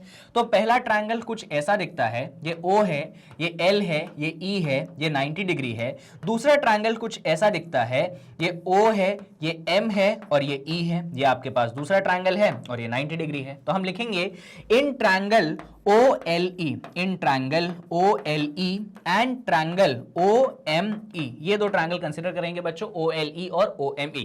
अब इसमें सुनते जाइएगा। इन दोनों ट्रायंगल में सबसे बेसिक बात आप ये देख सकते हैं कि एंगल L जो है आपके एंगल M के इक्वल है, क्योंकि दोनों के दोनों जो है 90 डिग्री के बराबर है। साथ में आप ये देख सकते हैं कि जो OE है वो OE के बराबर है, क्योंकि कॉमन साइड है। तो आप लिखेंगे कि जो OE है वो OE के बराबर है, बिकॉज दोनों के दोनों क्या है, दोनों के दोनों जो है आपके कॉमन साइड है, वो आपने यहां लिख दिया। और last but not the least आप देख सकते हैं कि OL OM के बराबर है, तो यहां पे लिख दीजिए कि आपका जो OL है वो आपके OM के बराबर है, क्योंकि हमने पहले ही प्रूव करके रखा है। तो आप ब्रैकेट में लिख देंगे प्रूव्ड अबव। भैया पहले ही प्रूव हो गया ना, तो प्रूव्ड अबव लिख दो। अब सुनो, ये सबसे पहली वाली चीज राइट एंगल हो गया। जो OE है और OE है, ये OE क्या है, 90 डिग्री के ऑपोजिट वाला साइड है यानी कि हाइपोटेनियस है। यहां पे भी OE क्या है, 90 डिग्री के ऑपोजिट वाला साइड है यानी कि हाइपोटेनियस है। तो कायदे से OE बराबर OE का मतलब यह है कि वो हाइपोटेनियस है। और OL बराबर OM, ये तो आपके ऑर्डिनरी साइड है तो S लगा दीजिए। तो यहां पे आप समझ सकते हैं कि आपने RHS कॉन्ग्रुएंसी की मदद से इन दोनों ट्रायंगल्स को यानी कि ट्रायंगल OLE को कॉन्ग्रुएंट कर दिया है। किसके कॉन्ग्रुएंट कर दिया है भाई, आपने ट्रायंगल OME के कॉन्ग्रुएंट कर दिया है। जब दो ट्रायंगल्स कॉन्ग्रुएंट हो चुके हैं तो सीपीसीटी लगना लाजमी है। तो चलिए हम यहां पे लगाते हैं सीपीसीटी यानी corresponding parts of congruent triangle. CPCT में हम यहां पे एंगल्स को चूज करेंगे। अब एकदम ध्यान से देखिएगा कैसे। तो हमने लिखा था कि हमारा ट्रायंगल OLE जो है ये कॉन्ग्रुएंट है हमारे ट्रायंगल OME के। इधर देखते जाना, हमने लिखा था हमारा ट्रायंगल OLE जो है ये कॉन्ग्रुएंट है हमारे ट्रायंगल OME के। अब देखो, मुझे ये वाला एंगल चाहिए और मुझे ये वाला एंगल चाहिए। ये वाला एंगल कैसे मिलेगा, LEO। LEO अब कैसे मिलेगा, सेकंड थर्ड फर्स्ट। अरे सेकंड थर्ड फर्स्ट, मुझे LEO मिल जाएगा तो मैं लिखूंगा LEO। कैसे आया LEO, सेकंड थर्ड फर्स्ट। जो ऑर्डर इधर लिया वही ऑर्डर इधर ले लो। जैसे इधर सेकंड थर्ड फर्स्ट लिया तो इधर भी सेकंड यानी कि M, थर्ड यानी कि E और फर्स्ट यानी कि O। तो यहां पे हम लिख देंगे कि जो हमारा LEO एंगल है वो हमारे MEO एंगल के बराबर है। और कैसे मैंने ऑर्डर लिया वो जरूरी है समझना, second third first LEO, second third first MEO। इसीलिए दोनों एंगल्स क्या हो गए, बराबर हो गए। अब जब ये दोनों एंगल्स बराबर हो चुके हैं उसके आगे की कहानी सुनना। डायग्राम में आते हैं अपन, डायग्राम में चीजें और क्लियर होंगी। अगले पेज में आते हैं पहले तो हमारा सर्कल कुछ ऐसा था बच्चों, है ना। उसमें एक कॉर्ड कुछ ऐसा था, दूसरा कॉर्ड कुछ ऐसा था। ये कॉर्ड में जरा देख लें तो ABCD, ओके। ये कुछ ऐसा है A, यहां कुछ ऐसा है B, ये है आपके पास C और ये है आपके पास D, है ना। और ये इंटरसेक्ट कहां पे करते हैं, E पे। यहां पे आपके पास एक पॉइंट L था जो कि परपेंडिकुलर था, मैं परपेंडिकुलर बना नहीं रहा हूं। और यहां पे एक पास पॉइंट आपके पास M था, है ना। और यहां पे अब सेंटर था और ऐसा आपने कुछ जोड़ा था, कुछ ऐसा ही एंगल बन रहा था। तो अभी अभी आपने क्या प्रूफ किया है पिछले पन्ने पे कि जो LEO एंगल है MEO के बराबर है। सुनिए, अभी अभी आपने पिछले पन्ने में ये प्रूफ किया है कि आपका जो एंगल LEO है वो कायदे से एंगल MEO के क्या है, बराबर है। LEO बच्चों कौन सा एंगल बनता है, ये वाला एंगल बनता है। MEO कौन सा एंगल बनता है, ये वाला एंगल बनता है। अब एक खुद बताओ मुझे देख के यहां पे, क्या ये LEO को मैं AEO लिख दूंगा तो कोई फर्क पड़ेगा? अरे LEO बोलने से भी यही एंगल आया, और अगर मैं AEO बोलूं तो भी तो यही एंगल आया। यानी कि जहां पे LEO है वहां पे तुम क्या लिख सकते हो, वहां पे तुम AEO लिख सकते हो। ऐसा क्यों, LEO बोलने से यही एंगल आया है और AEO बोलने से भी वही एंगल आएगा। सिमिलरली यहां पे जो MEO है उसकी जगह CEO बोल दूं तो भी चल जाएगा। देखो ना, MEO बोलने से ये एंगल आएगा और अगर मैं CEO बोल दूं तो भी वही एंगल आएगा। यानी कि AEO जो है वो एक्चुअली में CEO के क्या हो जाएगा, बराबर हो जाएगा। तो ये हमने यहां पे प्रूफ कर दिया बेसिक स्टेप से। और अगर आप देखेंगे तो क्वेश्चन में आपको यही प्रूफ करना था कि जो AEO है वो आपके CEO के बराबर है, यानी कि आपका क्वेश्चन हेंस प्रूव्ड हो गया। तो लास्ट में जो है आप यहां पे लिख दीजिए हेंस प्रूव्ड हो गई भाई, बात खत्म। इतना कर दिया, क्वेश्चन खत्म हो गया। चलो स्क्रीनशॉट लेने का मौका फटाफट तुम लोग को दे देता हूं, ले लो। वैसे तो ये क्वेश्चन बहुत सिंपल था, बेसिक वो कंस्ट्रक्शन करके जो है हमें चीजें करनी थी, क्वेश्चन यूं ही सॉल्व हो जाता है। तो ये सबसे पहले स्टेप्स थे आपके। उसके बाद आप यहां पे आए और ये सारी चीजें आपने लिखी, सीपीसीटी वगैरह अप्लाई किया, RHS कॉन्ग्रुएंसी अप्लाई की। जब ये हो गया तो फाइनली आप यहां पे आए और आप यहां पे ये जज कर पाए कि जो LEO है वो एक्चुअली AEO होगा और जो MEO है वो एक्चुअली CEO होगा। बहुत बढ़िया। चलिए, तो क्वेश्चन हो चुका है ये वाला तो खत्म, तीसरा क्वेश्चन निपट चुका है। बढ़ते हैं अगले सवाल, क्वेश्चन नंबर 4 पे। ये थोड़ा सा ऐसा सवाल है जिसको मैं पहले भी करवा चुका हूं। पिछली वीडियो जो लास्ट वीडियो थी वहां पे भी ये क्वेश्चन हमने डिस्कशन में लिया था, फिर भी देखते हैं। क्वेश्चन है, if a line intersect two concentric circles with the same centre with centre O at ABCD, prove that AB is equal to CD। सुनिए, क्वेश्चन में डायग्राम क्या आप लोगों को क्लियरली विजिबल है, नहीं है क्या? कोई टेंशन की बात नहीं, मैं यहां पे एक फ्रेश डायग्राम बना देता हूं। सुनिएगा, एक सर्कल आपके पास बच्चों यहां पे है, ठीक है। दूसरा सर्कल आपके पास बच्चों यहां पे है। इन दोनों सर्कल की खास बात सुनिए, ये दोनों सर्कल कॉन्सेंट्रिक है। माफ करिएगा, दूसरा सर्कल बहुत ही गंदा बनाया पर काम चला लो। ये दोनों सर्कल कॉन्सेंट्रिक है। कॉन्सेंट्रिक जैसे ही मैंने शब्द इस्तेमाल किया, इसका मतलब यह है कि दोनों सर्कल का जो सेंटर है वो सेम है। ये जो O है ये मेरे दोनों ही सर्कल का क्या है, सेंटर है। पहले सर्कल का भी सेंटर है और दूसरे सर्कल का क्या है, सेंटर है। अब ये दोनों सर्कल कॉन्सेंट्रिक हैं, इन दोनों सर्कल को मैंने एक लाइन से यूं काटा है, इन दोनों सर्कल को मैंने एक लाइन से यूं काटा है, ठीक है।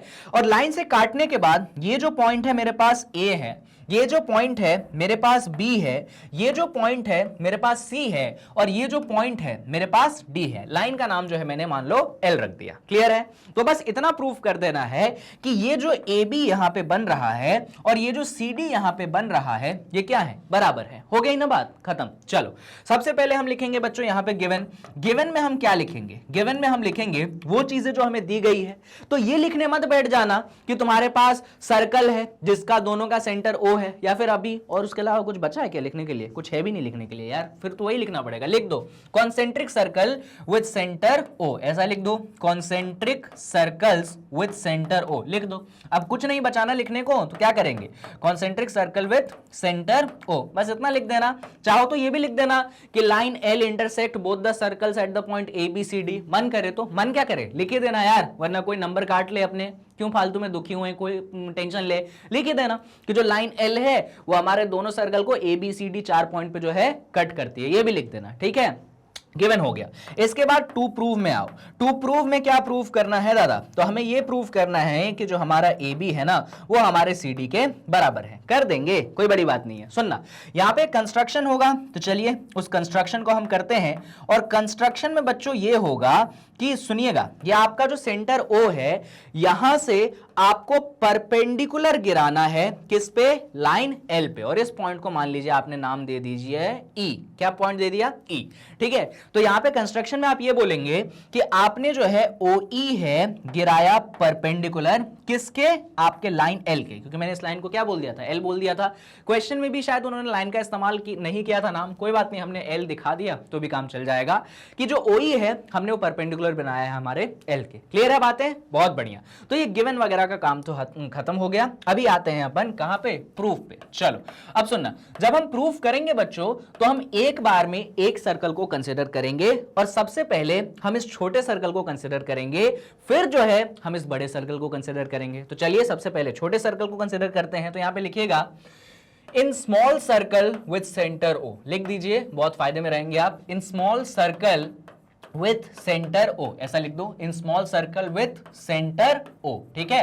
चलो बना दो ये सर्कल। तो सर ये सर्कल हमारे पास ये है। अच्छा, जो छोटा सर्कल बना रहे हैं बच्चों, इसमें ये जो BC है ये आपके कॉर्ड की तरह काम करेगा। देखिए ना भैया, ये जो छोटा वाला सर्कल है इसमें जो BC है आपके लिए किसकी तरह काम करेगा, कॉर्ड की तरह काम करेगा। तो यहां पे आप बोलेंगे ठीक है यार, ये छोटे सर्कल में ये पॉइंट जो है B हो गया, ये पॉइंट जो है आपके पास C हो गया, और ये कॉर्ड की तरह क्या करने लगा, काम करने लगा। सही बात है। और यहां पे ऑलरेडी हमारे पास सेंटर है जिससे हमने परपेंडिकुलर गिरा के रखा है, OE। सही बात है। अब हम एक प्रॉपर्टी या फिर कह लो थ्योरम जानते हैं कि जब एक कॉर्ड पे सेंटर से परपेंडिकुलर गिरता है तो कॉर्ड जो है बाइसेक्ट हो जाता है, बिल्कुल जानते हैं। तो हम बोलेंगे सिंस, क्या बोलेंगे हम बोलेंगे सिंस हमारा जो OE है वो हमारे BC के परपेंडिकुलर है, तो थ्योरम के अनुसार क्या है कि perpendicular from the centre bisects the chord. Theorem के अनुसार क्या है, perpendicular from centre bisects the chord. Perpendicular from centre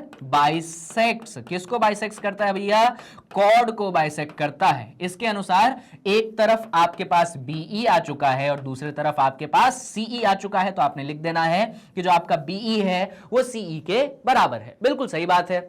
अब सुनिए, ये छोटे सर्कल में बात चल गई, मान लो इस इक्वेशन का नाम आपने 1 दे दिया।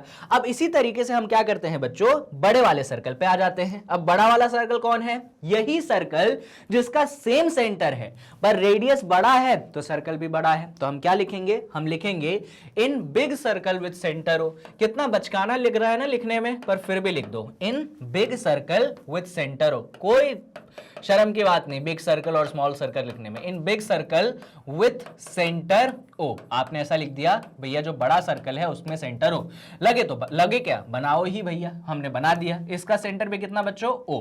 अब सुनना, इस बड़े सर्कल में कॉर्ड की तरह कौन काम कर रहा है, इस बड़े सर्कल में मालूम है कॉर्ड की तरह कौन काम कर रहा है, ए से लेकर डी तक। ये देखो ये बड़ा सर्कल है तो इसमें एडी जो है, ये एडी आपके कॉर्ड की तरह काम कर रहा है। इस बात को समझ पाए, जो बड़े सर्कल में है एडी जो बना है ना, ये एडी आपके लिए कॉर्ड की तरह काम कर रहा है। तो आप क्या बोलेंगे कि बड़े सर्कल में हमारा यहां से ए और यहां तक जो डी एडी है, यही हमारे लिए किसकी तरह काम कर रहा है बच्चों, कॉर्ड की तरह काम कर रहा है। और सर हमने सेंटर से परपेंडिकुलर गिरा के रखा है, ये भी एकदम बिल्कुल सही बात है ना।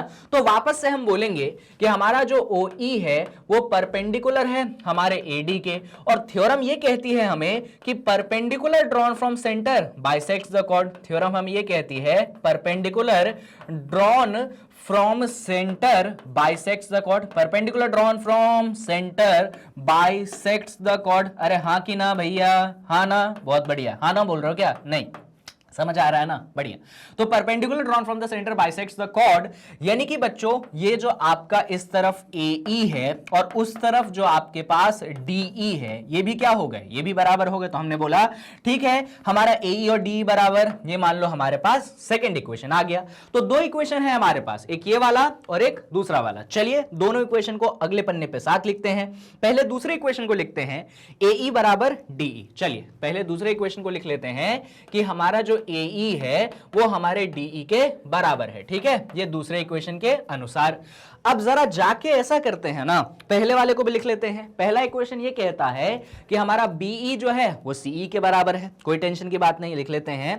पहले इक्वेशन के अनुसार हमारा जो BE है वो हमारे CE के बराबर है, ये पहला इक्वेशन है। और ओरिजिनल डायग्राम को एक बार मैं वापस से बना रहा हूं। चलो ये है मेरे पास बड़ा सर्कल, ये है मेरे पास छोटा सर्कल, इसमें मेरे पास ये कॉर्ड है। पॉइंट्स देख लेना जरा, ABCD पॉइंट्स देख ली मैंने जरा, ये मेरे पास A है, ये मेरे पास B है, ये मेरे पास C है और ये मेरे पास D है, और ये लाइन L का नाम है, ठीक है, ऐसा कुछ है, क्लियर है, बढ़िया। अरे बीच में एक पॉइंट E है, मैं वो परपेंडिकुलर नहीं बना रहा हूं क्योंकि मेरे को उसकी जरूरत नहीं है, क्लियर है, बढ़िया। अब सुनो, यहां पे इन दोनों इक्वेशन को कर दो आप सब्सट्रैक्ट। क्या कर दो इन दोनों इक्वेशन को सब्सट्रैक्ट। जब सब्सट्रैक्ट करोगे तो LHS में से LHS घटेगा, RHS में से RHS घटेगा, यानी कि आपके AE में से BE घटेगा और आपके DE में से CE घटेगा। ये चीज तो आपको क्लियर होनी चाहिए भाई। जब दो इक्वेशंस को आप सब्सट्रैक्ट करते हैं तो LHS में से LHS घटता है, RHS में से RHS घटता है, यानी कि AE में से BE घटा,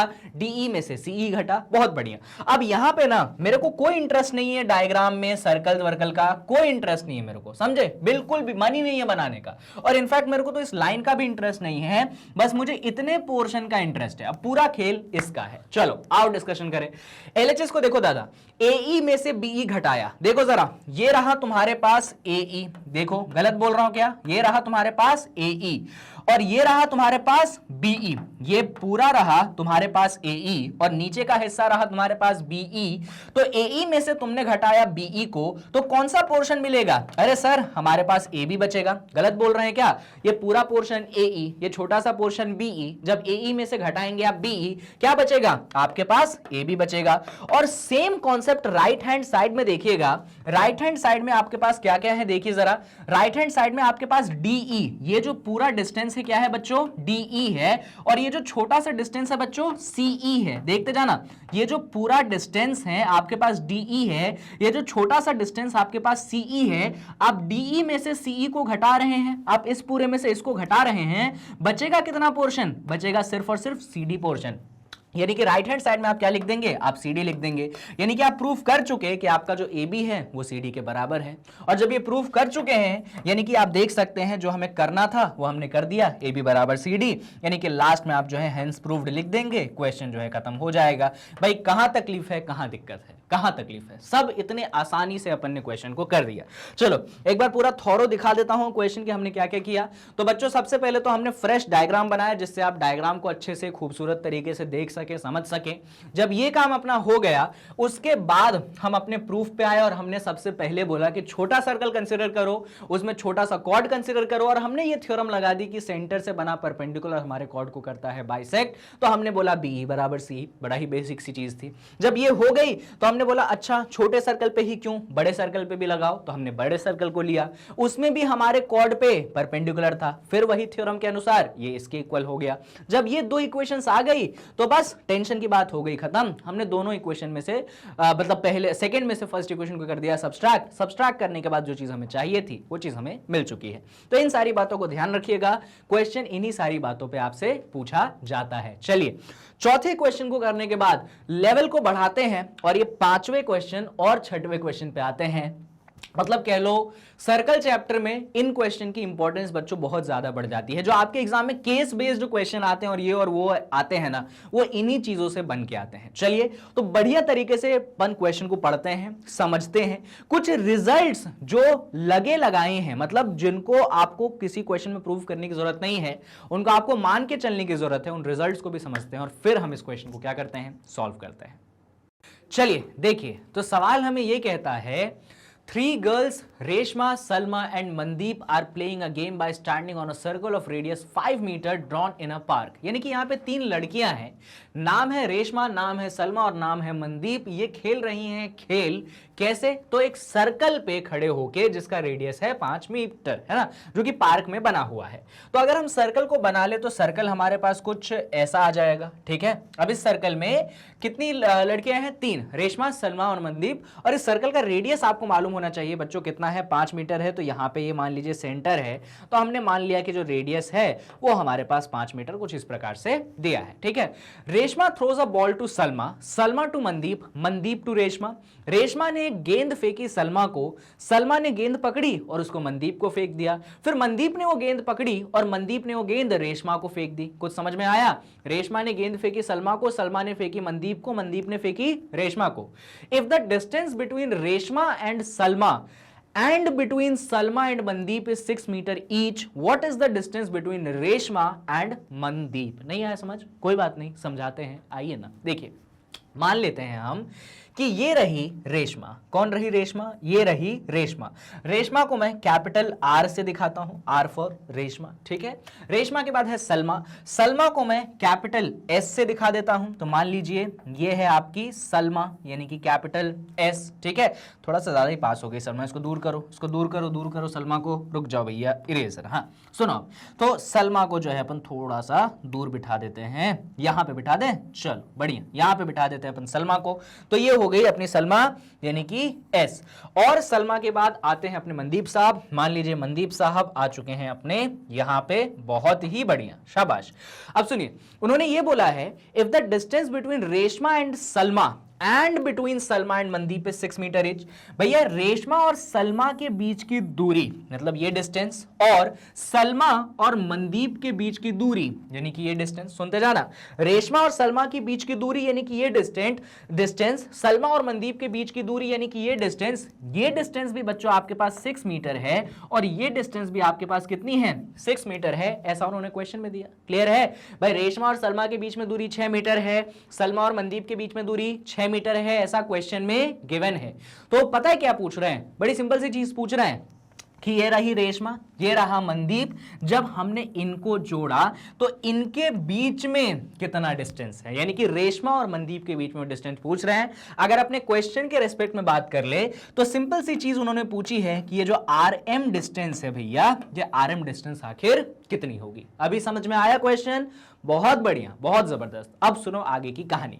सर क्वेश्चन तो समझ में आ गया, पर इसको सॉल्व कैसे करेंगे? सबसे बड़ा चैलेंज यहां पे ये है। तो सुनिए, एक क्वेश्चन होता है, या फिर उधर तुम तो ज्यादा सोचो मत, सुनते जाना बस। यहां पे ये रहा आपके पास सेंटर, ठीक है। यहां पे आप बच्चों सेंटर और सलमा को करिए ज्वाइन। आपने सर्कल के सेंटर और सलमा को क्या कर दिया है, ज्वाइन कर दिया है। ठीक, कर दिया ज्वाइन। जब आप सेंटर और सलमा को ज्वाइन करते हैं बच्चों, तो एक क्वेश्चन हमने पिछली वीडियो में सॉल्व किया था जो कि हमें यह बताता है कि यहां पे जो एंगल बनेगा वो 90 डिग्री तो बनेगा ही बनेगा। या फिर इसको ऐसा देख लो, ऊपर से 90 नहीं देखना है तो नीचे से 90 देख लो, सॉरी नीचे से 90 नहीं देखना है तो ऊपर से 90 देख लो। अब सेंटर से 90 बनी तो यहां पे इस पॉइंट का कुछ नाम दे दे, क्या RSM हो चुका है तो इस पॉइंट का नाम अपन P दे देते हैं फॉर एग्जांपल। तो यहां पे जो RP डिस्टेंस है और यहां पे जो PM डिस्टेंस है, ये दोनों डिस्टेंस कैसी होगी, बराबर। क्यों बराबर होगी, अरे देखो ये RM जो है रेशमा और मनदीप के बीच में जो दूरी है वो कॉर्ड की तरह काम कर रही है, और जब हमने सेंटर और सलमा को ज्वाइन किया तो वो जो लाइन है वो हमारे कॉर्ड के क्या है, परपेंडिकुलर है। तो सेंटर से निकली हुई परपेंडिकुलर हमारे कॉर्ड को क्या करती है, बाइसेक्ट करती है।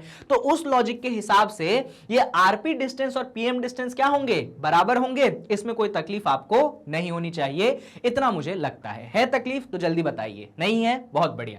तो यहां पे अपन बातें लिख लेते हैं। क्या क्या बातें लिखते हैं, हमने बोला कि कंस्ट्रक्शन में, क्या बोला हमने कि कंस्ट्रक्शन के नाम पे, सुनते जाइएगा ये सारी बातें लिखनी पड़ेंगी आपको। कंस्ट्रक्शन के नाम पे आपने क्या कर दिया है, बेसिकली आपने ज्वाइन कर दिया है O को और S को, और ज्वाइन करने से आपका जो OS निकला है वो निकला है परपेंडिकुलर बाइसेक्टर। क्या निकला है, OS निकला है परपेंडिकुलर बाइसेक्टर ऑफ RM। ऐसा लिख दीजिए, देखिए ना परपेंडिकुलर है, आधा आधा कर दिया है तो बाइसेक्टर भी हो गया, तो लिख दो OS जो निकला है वो निकला है आपका परपेंडिकुलर बाइसेक्टर। किसका परपेंडिकुलर बाइसेक्टर निकला है बच्चों, तो परपेंडिकुलर बाइसेक्टर निकला है आपके RM का। ऐसा आपने जो है लिख देना है, क्लियर है, डायरेक्ट लिख दो, कोई टेंशन की बात नहीं। अब बात ये आती है कि सर हम कैसे ये बीच की डिस्टेंस फाइंड करें, ये सबसे बड़ा मुद्दा है सर, बताइए थोड़ा क्या करें हम। तो सुनो, उसके लिए मैंने सोचा, सुनते जाना, मैंने सोचा कि सबसे पहले ये रेशमा और सेंटर को जोड़ दो। तो हमने क्या किया, हमने रेशमा और सेंटर को जो है जोड़ दिया। ठीक है, जोड़ दिया, क्या परेशानी, कोई तकलीफ थोड़ी है। ठीक है सर, जोड़ दिया आपने। अब सुनना जरा, तो रेशमा और हमने किसको जोड़ा, सेंटर को जोड़ा। इसके बाद हम एक और कंस्ट्रक्शन करेंगे, ये तो हमने कंस्ट्रक्शन करा ही करा, एक और हम कंस्ट्रक्शन करेंगे, और वो कंस्ट्रक्शन कुछ ऐसा होने वाला है। अब ये कंस्ट्रक्शन थोड़ा सा टफ है तो सुनते जाइएगा, यहां पे लिख रहा हूं मैं 6 मीटर। ठीक है, कंस्ट्रक्शन कुछ ऐसा है बच्चों कि सेंटर से यहां पे इस RS पे एक परपेंडिकुलर बना दो, सेंटर से RS पे क्या बना दो, एक परपेंडिकुलर बना दो। क्लियर है क्या किया है हमने सेंटर से RS पे क्या बनाया है, एक परपेंडिकुलर बनाया है, डन। सेंटर से RS पे क्या बनाया, परपेंडिकुलर बनाया, डन। लेकिन हम एक बात जानते हैं, पहले तो इस बात को लिखो क्या कंस्ट्रक्शन किया है, और अब यहां पे तो जगह बचनी, अगली पेज में आते हैं। एक और कंस्ट्रक्शन हमने क्या किया है, कंस्ट्रक्शन में एक और काम हमने ये किया है कि हमने सेंटर से, अच्छा परपेंडिकुलर का नाम रखना पड़ेगा ना कुछ, तो P, इस पॉइंट को अपन Q बोल देते हैं, चल जाएगा। पॉइंट Q बोल दिया अपन ने, जो कि दिख ही नहीं रहा ऑब्वियसली। अरे यार सभी मिटा दिया मैंने, एक सेकंड रुक जाओ, सब कुछ लाने दो वापस, इस Q को हटाओ ना यार। हाँ, इस पॉइंट को हम Q बोल रहे हैं, कहां बोलूं Q, यहां बोल दूं Q, चलो यहां पे बोल देते हैं अपन Q, चलेगा, चलेगा। तो हम यहां पे लिखेंगे कि हमने OQ जो है ये परपेंडिकुलर बनाया है। किस पे परपेंडिकुलर बनाया है, ये सलमा है बच्चों, ये कौन है, ये नीचे है सलमा। तो हमने जो OQ है ये RS पे परपेंडिकुलर बनाया है, तो हम यहाँ पे लिख देंगे जो हमारा OQ है ये हमारे RS पे क्या है, परपेंडिकुलर है। ऐसा करके अपन जो है बढ़िया सा लिख देंगे, कोई परेशानी नहीं। ठीक है, अब सुनो, ठीक है सर, बात भी आपके समझ में आ गई, पर सर अभी भी थोड़ी बातें हमको पची नहीं है कि आपने ये परपेंडिकुलर क्यों बनाया। तो इस परपेंडिकुलर बनाने के पीछे एक मकसद है। क्या मकसद है, ये RS क्या है, कॉर्ड है। जब कॉर्ड पे सेंटर से परपेंडिकुलर बनाया तो तुम्हारा कॉर्ड क्या हो जाएगा, बाइसेक्ट हो जाएगा। ये लॉजिक तो हम सभी लोग जानते हैं कि अगर कॉर्ड पे सेंटर से हमने परपेंडिकुलर बनाया तो हमारा कॉर्ड क्या हो जाएगा, बाइसेक्ट हो जाएगा, यानी कि आधा आधा हो जाएगा। तो अगर मैं इस कॉर्ड RS की बात करूं तो RS कॉर्ड का डिस्टेंस लेंथ कितना है, 6 मीटर है, और ये परपेंडिकुलर बना, यानी कि यहां पे जो आपका RQ है, ये RQ एक्चुअली अब कितना मीटर है बच्चों, 6 का आधा 3 मीटर। और सिमिलरली ये जो QS है वो भी कितना होगा, 3 मीटर। बनाने की कोई जरूरत नहीं है, हमको बस इतना मिल जाए तो भी काम बन जाएगा। ये पॉइंट आप लोगों को समझ में आया जो मैं समझाना चाह रहा हूं। आपने सेंटर से बेसिकली अपने कॉर्ड पे क्या बनाया, परपेंडिकुलर बनाया। तो थ्योरम के अनुसार भाई हमारा जो कॉर्ड है क्या हो जाएगा, बाइसेक्ट हो जाएगा। तो हमारा कॉर्ड टोटल 6 मीटर का था, तो बाइसेक्ट होने पे 6 का आधा 3 मीटर तो होगा ना। इस चीज को लिख भी देंगे हम अपन, तो लिखते हैं हम कि जब हमने सेंटर से बनाया परपेंडिकुलर, तो ऐसा लिख दो कि perpendicular from the centre bisects the chord. Chord का नाम क्या है? कॉर्ड का नाम है आरएस। तो ऐसा लिखेंगे perpendicular OQ from centre bisects the chord. Perpendicular OQ from centre, perpendicular OQ from centre bisects the chord. हाँ, ऐसा लिख देते हैं, perpendicular OQ from centre bisects the chord. Chord का नाम क्या है बच्चों? एक बार चेक कर लो, कॉर्ड का नाम जो है अपने पास है आरएस। तो ऐसा लिख देंगे कि हमारे कॉर्ड का नाम है आरएस। ठीक है, चल जाएगा ना ये, perpendicular OQ from centre bisects the chord RS. तो जब उसने कॉर्ड आरएस को किया है बाइसेक्ट, तो हम कह सकते हैं ये जो आरक्यू है हमारे आरएस का क्या होगा? आधा होगा। तो हम क्या बोलेंगे? हम ये बोलेंगे कि जो हमारा आरक्यू है वो हमारे आरएस का क्या होगा? आधा होगा। और आरएस कितना है? हमारे क्वेश्चन में ही गिवन था कि वो तो 6 है, तो आरएस 6 है, यानी कि 6 का आधा कितना हो गया? 6 का आधा जो है हमारे पास 3 मीटर हो गया। तो हमने बोला कि हमारा जो आरक्यू है वो कितना मीटर हो गया बच्चों? हमारा जो आरक्यू है वो हमारे पास 3 मीटर हो गया। क्लियर है ये चीज? बहुत बढ़िया। अब सुनते जाना, यहां पे एक छोटे से ट्रायंगल पे मैं आपको फोकस करवाता हूं, या फिर उस ट्रायंगल को फोकस करने से पहले एक बात बताओ, ये जो OR है ये क्या है? ये रेडियस है, और आपके सर्कल का रेडियस कितना है? 5 मीटर है। तो क्या मैं ये कह सकता हूं क्या कि हमारा जो OR है, चलिए यहां पे डिस्कशन कर लेते हैं, हम ये कहेंगे कि जो हमारा OR है, क्योंकि हमारे सर्कल का क्या है? रेडियस है। देख लो ना, सर्कल के सेंटर से सर्कल के एक पॉइंट को ज्वाइन करता है, रेडियस है, यानी कि हमारे पास जो OR है वो कितने मीटर हो गया बच्चों? वो हमारे पास 5 मीटर हो गया। ये हमने यहां पे लिख दिया मस्त। अब क्या? अब यहां पे हमें एक छोटा सा ट्रायंगल कंसीडर करना है। ट्रायंगल का नाम है OQR। ट्रायंगल का क्या नाम है बच्चों? OQR। चलिए इस ट्रायंगल को कंसीडर करते हैं। तो OQR ट्रायंगल कुछ इस प्रकार से है, ये आपके पास सेंटर है, ये आपके पास Q है, और ये आपके पास कहीं पे रेशमा का R है। तो ये ट्रायंगल कुछ ऐसा है। आप इस ट्रायंगल को यहां पे देख सकते हैं, OQR। ये OQR ट्रायंगल की मैं आपसे बात कर रहा हूं। और ऑब्वियसली बात है, इस तरफ 90 है तो इस तरफ भी कितना होगा? 90 तो होगा। तो यहां पे इस डायग्राम में आप यहां पे 90 दिखा सकते हैं। अब सुनिए, हमने अभी बोला कि जो OR है वो कितना मीटर है? 5 मीटर है, क्योंकि रेडियस है। अरे RQ तो हमने ऑलरेडी निकाल रखा है 3 मीटर, यानी कि ये जो डिस्टेंस है वो हमारे पास कितना है? 3 मीटर है। गलत किया क्या मैंने? अरे भाई, ये जो मैंने ट्रायंगल कंसीडर किया आप लोगों के सामने, ये ट्रायंगल क्या है? एक राइट एंगल ट्रायंगल है, जहां पे OR मेरा रेडियस 5 मीटर, ये RQ मेरे पूरे कॉर्ड का हाफ यानी कि 3 मीटर, और ये OQ मेरे को नहीं मालूम, और ये 90 डिग्री। क्लियर है ना? बहुत बढ़िया। तो हमने ऐसा करके कुछ ऐसा बना लिया। ऑब्वियस सी बात है बच्चों, राइट एंगल ट्रायंगल है, पाइथागोरस थ्योरम लगना चाहिए, लगा देते हैं। पाइथागोरस थ्योरम में पहले हाइपोटेनियस को पहचानना है। तो ये 90 डिग्री है, इसका ऑपोजिट साइड यानी कि ये हाइपोटेनियस है, यानी कि OR जो है हाइपोटेनियस है। थ्योरम ये कहता है कि बाकी बचे 2 साइड, तो एक साइड बचा OQ, दूसरा साइड बचा QR, और तीसरा साइड हाइपोटेनियस है OR। तो यहां के OQ का होल स्क्वायर, फिर यहां के QR का होल स्क्वायर, या RQ का होल स्क्वायर, जो भी बोलो आप, QR बोल दो या RQ बोल दो, कोई इशू नहीं है। यहां पे RQ का होल स्क्वायर बराबर होगा आपके OR के होल स्क्वायर से। और ये चीज कहां से आई? तो ये चीज पाइथागोरस थ्योरम से आई। तो यहां पे आप ब्रैकेट में जरूर मेंशन कर दें कि भैया पाइथागोरस थ्योरम से हमने ये चीज लिखी है। मेंशन करना जरूरी है हर एक रिजल्ट को। अब OQ हमको नहीं मालूम, तो OQ स्क्वायर को हम OQ स्क्वायर रहने देंगे। RQ हमको मालूम है 3, यानी कि यहां पे 3 का स्क्वायर होगा। OR हमको मालूम है 5, यानी कि यहां पे 5 का होल स्क्वायर होगा। ये चीज आपको क्लियर होनी चाहिए। थोड़ा सा सॉल्व कर लेते हैं। तो यहां पे तो OQ स्क्वायर रहोगे आप, 3 स्क्वायर बन जाता है 9, 5 स्क्वायर बन जाता है 25। क्लियर है? अब 9 को अपन उस तरफ अगले पेज में भेज देते हैं। तो यहां पे हमारे पास LHS में OQ स्क्वायर है, वहां पे 25 था, और 9 को हमने प्लस से उस तरफ में भेजा तो -9। गलत बोल रहा हूं क्या? देखो ना, यहां पे क्या था? यहां पे OQ स्क्वायर प्लस 9 बराबर 25 था, 9 को हमने उस तरफ भेजा तो -9। बस यहां पे हो गया काम खत्म अपना। LHS में आज भी OQ स्क्वायर है, 25 - 9 16 होता है। बस अंडर रूट लेने की देरी है तो अंडर रूट 16 आ गया। अंडर रूट 16 कितना आता है? 4 आता है। अब क्योंकि डिस्टेंस है तो पॉजिटिव ही रहेगा और सेंटीमीटर यूनिट लगेगा, तो OQ तो हमने निकाल लिया 4 सेंटीमीटर। अब आप में से 40 बच्चे सवाल पूछेंगे कि सर जरूरत क्या थी OQ निकालने की? बात तो बिल्कुल सही है। ठीक है, चलो निकाल लिया ना, तो टेंशन मत लो। अब मेरी बात सुनो, अभी तो OQ निकला अपने पास 4 सेंटीमीटर।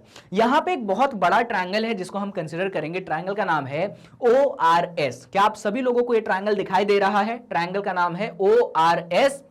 हम इस बड़े ट्रायंगल को कंसीडर करेंगे। देखिए, O है, R है, S है। चलिए, तो इस ट्रायंगल को अब जरा हम जाके कंसीडर कर लेते हैं। कहां पे कंसीडर करें? यहीं पे कंसीडर करेंगे। और कहां कंसीडर करेंगे? हम लिखेंगे इन ट्रायंगल ORS, और उस ORS ट्रायंगल को अब बनाना भी पड़ेगा। चलो भाई बनाते हैं। O है, R है, S है, S दिख रहा है ना, वो S नीचे छुप जाता है, सलमा का S, ORS। चलो बनाओ ORS। ये है O, ये है आपके पास R, और ये है आपके पास कौन, ये है आपके पास S। Done done. अब सुनते जाना। इसी ट्रायंगल में बच्चों एक चीज और हम देख सकते हैं। क्या सर? हम ये देख सकते हैं कि जो OQ है वो हमारे RS के क्या है, परपेंडिकुलर है। अरे दिख रहा है OQ जो है हमारे RS के परपेंडिकुलर है। तो किसका इंतजार कर रहे हो, बताओ कि जो तुम्हारा OQ है वो तुम्हारे RS के क्या है, परपेंडिकुलर है। एक और चीज मुझे दिखाई पड़ती है, ये जो RP है, ये जो RP है वो मेरे OS के परपेंडिकुलर है। देख लो ना, ये जो RP है ये मेरे OS के परपेंडिकुलर है। तो हम यहां पे जाके ये भी बना देते हैं कि जो हमारा RP है ये भी तो हमारे OS के परपेंडिकुलर है। क्लियर है इतनी बातें? परेशानी तो नहीं कहीं? तो ऐसा हमने यहां पे कर दिया है, कुछ छोड़ा तो नहीं कहीं पे। बढ़िया सा हो गया ना काम अपना? ठीक है, बढ़िया सा अपना काम हो गया है। अब आगे सुनो। ठीक है भैया, हमारे पास बहुत सारी लेंथ ऑलरेडी है। जैसे पहले तो इस पॉइंट Q को यहां पे बना दो यार, वरना बड़ी दिक्कत हो जाएगी। हमारे पास ये RS डिस्टेंस टोटल है। RS डिस्टेंस मालूम है हमारे पास कितनी थी? अरे कहां गया भाई? RS डिस्टेंस हमारे पास टोटल थी, वो रेशमा और सलमा के बीच की दूरी टोटल कितनी थी? 6। ये 3 तो बस RQ है, मैं पूरे डिस्टेंस की बात कर रहा हूं। कितनी थी? 6 थी। तो यहां पे हम डायग्राम में बोलेंगे कि ये टोटल डिस्टेंस हमारे पास 6 मीटर है ना। अच्छा, हमारे पास एक और डिस्टेंस थी बच्चों, ये OS कौन है? आपके सर्कल का रेडियस है। OS कौन है? आपके सर्कल का रेडियस है। तो सर्कल का रेडियस तो 5 है सर, तो यानी कि ये डिस्टेंस कितनी हो जाएगी सर? आपके पास 5 मीटर हो जाएगी। एक और चीज सुनिएगा, ये OQ डिस्टेंस हमने निकाल रखी है 4 मीटर है। तो मैं यहां पे मेंशन कर देता हूं कि OQ मेरे पास कितना है? OQ मेरे पास 4 मीटर है ना। और ये जो RP डिस्टेंस है ये नहीं है मेरे पास, पर इसको निकालने का मेरे पास तरीका जरूर है। चलिए अब उसका डिस्कशन करते हैं। चलो देखो, अब तो यहां पे जो आपके पास मस्त ट्रायंगल बना है ना, इस ट्रायंगल के एरिया से आपका क्वेश्चन सॉल्व होगा। कैसे? तो सुनिए भाई, एरिया का फॉर्मूला होता है हाफ बेस इनटू हाइट। होता है? बिल्कुल सर होता है। तो यहां पे इस ट्रायंगल को आप दो नजरिए से देखिए। चलिए, कितने नजरिए से देखिए बच्चों? दो नजरिए से देखिए। एक नजरिए से आप बेस को 6 मीटर लेंगे और हाइट को OQ लेंगे। चलिए मैं बना के दिखाता हूं आपको। तो हमने ट्रायंगल को वापस से बना लिया।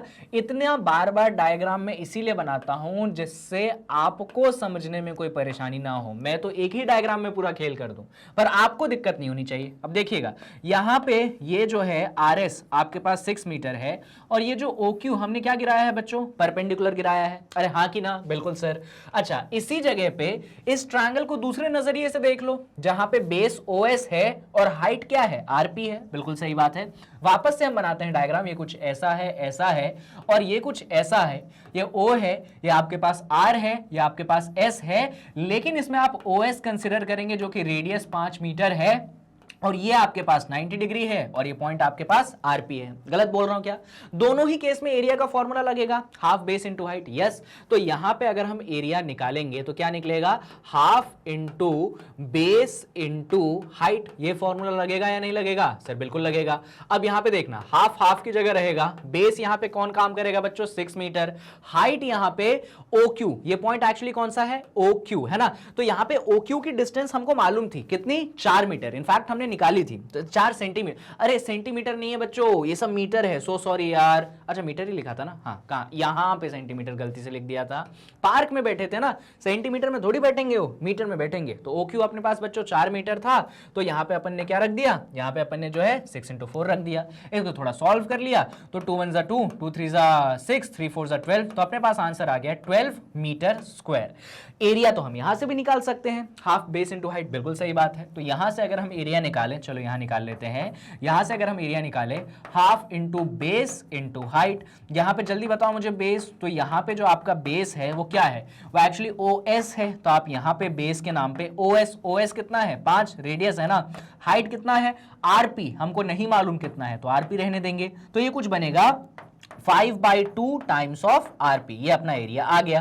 पर क्योंकि हम जानते हैं सेम ट्रायंगल का एरिया ये है और ये है, मतलब ये दोनों एरिया को अपन क्या कर देंगे? इक्वेट कर देंगे। चलिए अगले पन्ने में इक्वेट करते हैं हम। एक तरफ से एरिया आया है 12 मीटर स्क्वायर, दूसरी तरफ से एरिया आया है 5/2 ऑफ RP। देख लीजिए, एक तरफ से एरिया आया है 12, दूसरी तरफ से एरिया आया है 5/2 RP।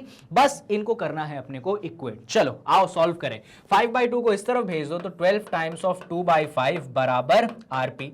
थोड़ा सा अपन सॉल्व करेंगे तो 12 2 जा 24 डिवाइडेड बाय 5, 24 को जरा 5 से डिवाइड कर दो तो कितना मिलेगा, 5 4 जा 20 और ओके ये 4.8 मीटर हमें मिलेगा। ये आप कैलकुलेट कर सकते हैं, खुद भी मैंने कर लिया मन ही मन, यानी कि आरपी हमें मिल चुका है बच्चों कितना, 4.8 मीटर। बहुत बढ़िया, आरपी हमने निकाल लिया 4.8 मीटर।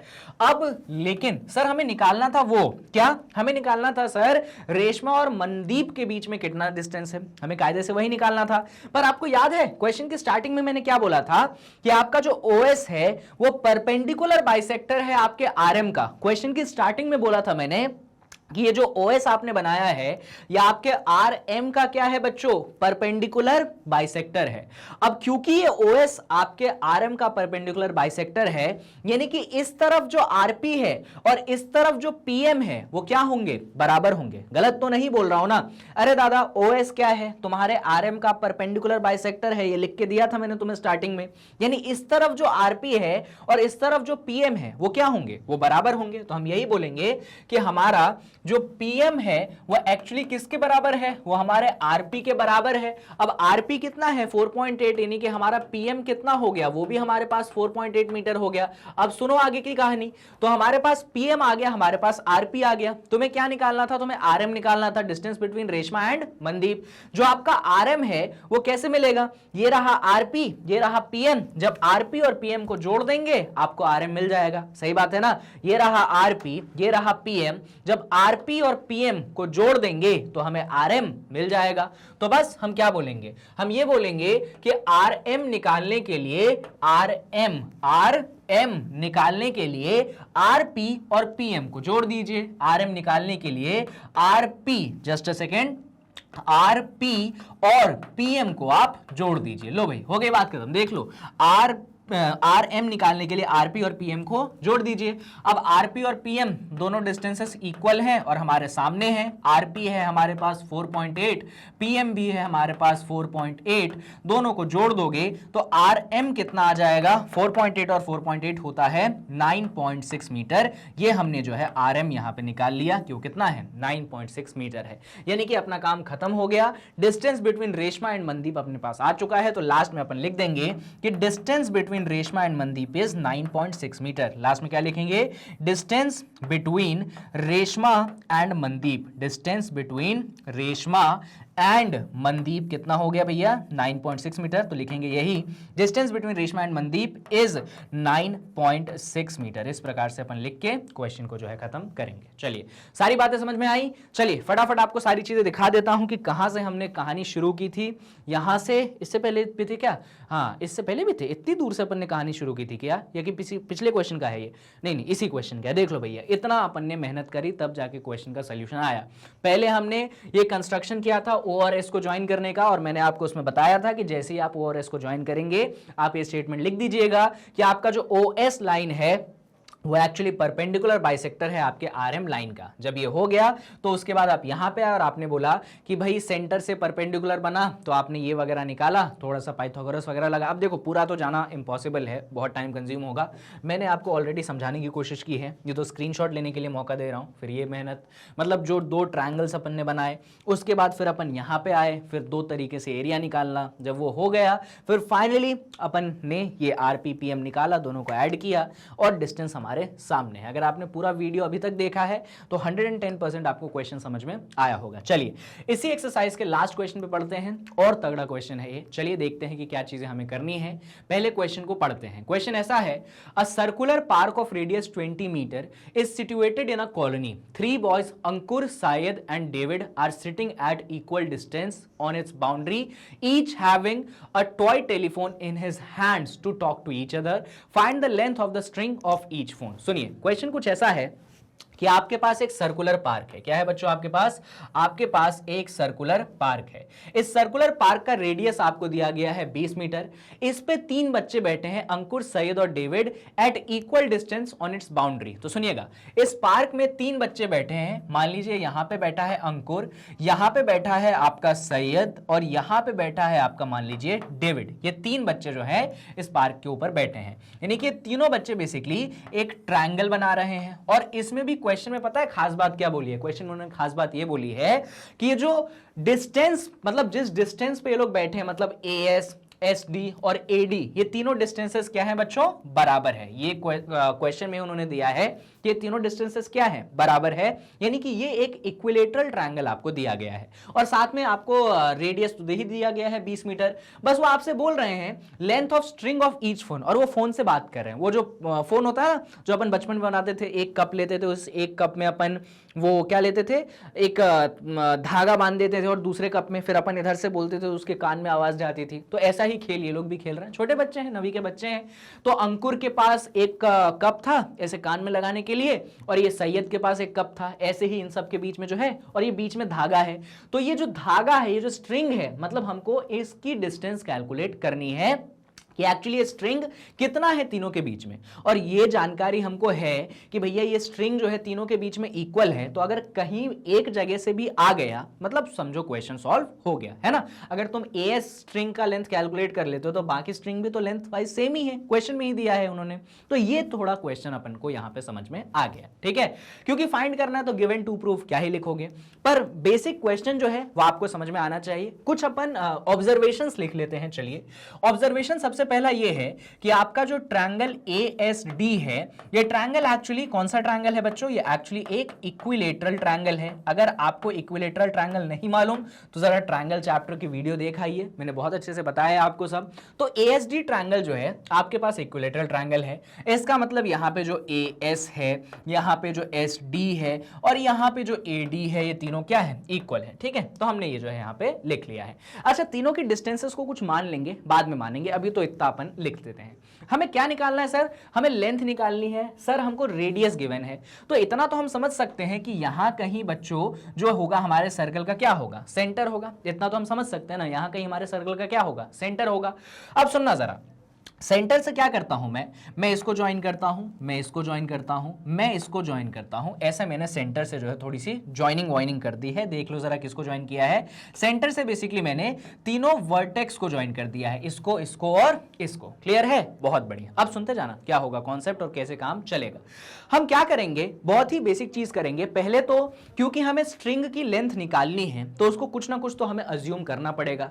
क्या अज्यूम करें, क्या अज्यूम करें, ऐसे अपने मन में बातें चली। हमने सोचा कि ऐसा करो, स्ट्रिंग की लेंथ को 2x अज्यूम कर लो। क्या अज्यूम कर लो, स्ट्रिंग की लेंथ को, सुनते जाना, स्ट्रिंग की लेंथ को 2x अज्यूम कर लो। यानी कि ये जो पूरा लेंथ है मैंने क्या अज्यूम कर लिया, 2x अज्यूम कर लिया। तो इस तरफ अगर मैंने 2x अज्यूम किया तो इस तरफ भी कितना होगा, 2x होगा, और इस तरफ भी कितना होगा, 2x होगा। ये मैंने तीनों तरफ स्ट्रिंग की लेंथ को अज्यूम कर लिया, या कह लो अपने इक्विलेटरल ट्रायंगल के साइड को मैंने अज्यूम कर लिया कि वो कितना है, वो मेरे पास 2x है। तो मैं यहां पे लिख देता हूं कि तीनों ही साइड्स को मैंने कितना अज्यूम कर लिया है, मैंने 2x जो है अज्यूम कर लिया है। ये चीज क्लियर है, कहीं पे कंफ्यूजन है क्या, नहीं, बहुत बढ़िया। अब सुनते जाना आगे का कॉन्सेप्ट। बच्चों हम क्या करेंगे, हम बड़ा ही सिंपल सा खेल खेलेंगे, और खेल कुछ ऐसा खेलेंगे कि हम इस सेंटर से इस पे परपेंडिकुलर गिराएंगे, हम इस सेंटर से इस पे परपेंडिकुलर गिराएंगे, और हम इसी सेंटर से इस पे भी परपेंडिकुलर गिराएंगे, ठीक है। परपेंडिकुलर का नाम रखना पड़ेगा। मान लो हमने इसको बोल दिया L, इसको बोल दिया हमने M, और इसको हमने बोल दिया N। तो अब क्योंकि हमने कंस्ट्रक्ट किया है तो यहां पे लिखिए, क्या लिखेंगे आप लिखेंगे कि ड्रॉ, क्या किया भैया, ड्रॉ, अरे ड्रॉ की स्पेलिंग ही गलत लिख दी मैंने। हम लिखेंगे यहां पे ड्रॉ, क्या ड्रॉ किया, ड्रॉ OL परपेंडिकुलर टू आपके SD को परपेंडिकुलर बनाइए, साथ में दूसरा आपका जो OM है ये आपने परपेंडिकुलर बनाया है AD के, और इसी के साथ में आपने जो ON परपेंडिकुलर बनाया है, ये किसके परपेंडिकुलर बनाया है बच्चों, आपने ये AS के परपेंडिकुलर बनाया है। ये अपने परपेंडिकुलर मस्त बन गए, बहुत अच्छी बात है, मजा आ गया। अब सुनना, हमें क्या करना है, हमें कहीं ना कहीं वापस से जैसे एरिया ऑफ ट्रायंगल पिछले क्वेश्चन में लगाया है, यहां पे भी उस चीज को थोड़ा बहुत अप्लाई करना पड़ेगा, तभी बात बनेगी।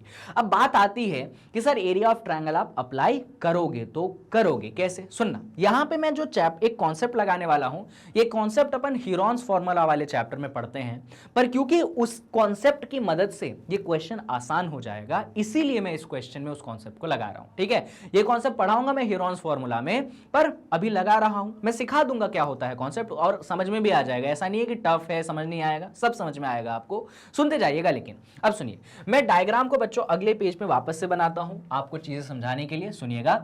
और अभी मैं सर्कल को नहीं बना रहा हूं, मैं किसको नहीं बना रहा हूं, मैं सर्कल को नहीं बना रहा हूं। तो सर आप किसको बनाओगे, मैं यहां पे, या फिर यार उस कॉन्सेप्ट से जाएंगे ना, थोड़ा सा अपन फंस जाएंगे, सर्कल बनाना पड़ेगा, उस कॉन्सेप्ट से जाएंगे अपन फंस जाएंगे, अपना आंसर गलत आ जाएगा, दूसरे कॉन्सेप्ट से जाना पड़ेगा अपने को। कोई बात नहीं, कोई बात नहीं, अपने को सब समझ में आ जाएगा, टेंशन की बात थोड़ी है यार। अंकुर भाई साहब हैं, सैयद भाई साहब हैं और डेविड भाई साहब हैं, ठीक है, सुनते जाना।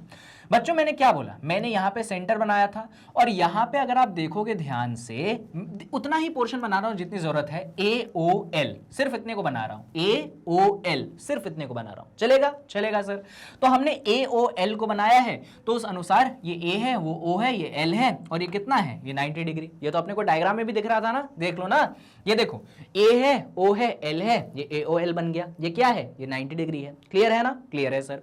अब सुनना, ये सेंटर से बच्चों परपेंडिकुलर है, ये देखो सेंटर से क्या है, परपेंडिकुलर है। जब सेंटर से परपेंडिकुलर बने हैं तो कॉर्ड क्या होते हैं, बाइसेक्ट होते हैं। अरे भैया सेंटर से परपेंडिकुलर बनाया तो कॉर्ड क्या होगा, बाइसेक्ट होगा।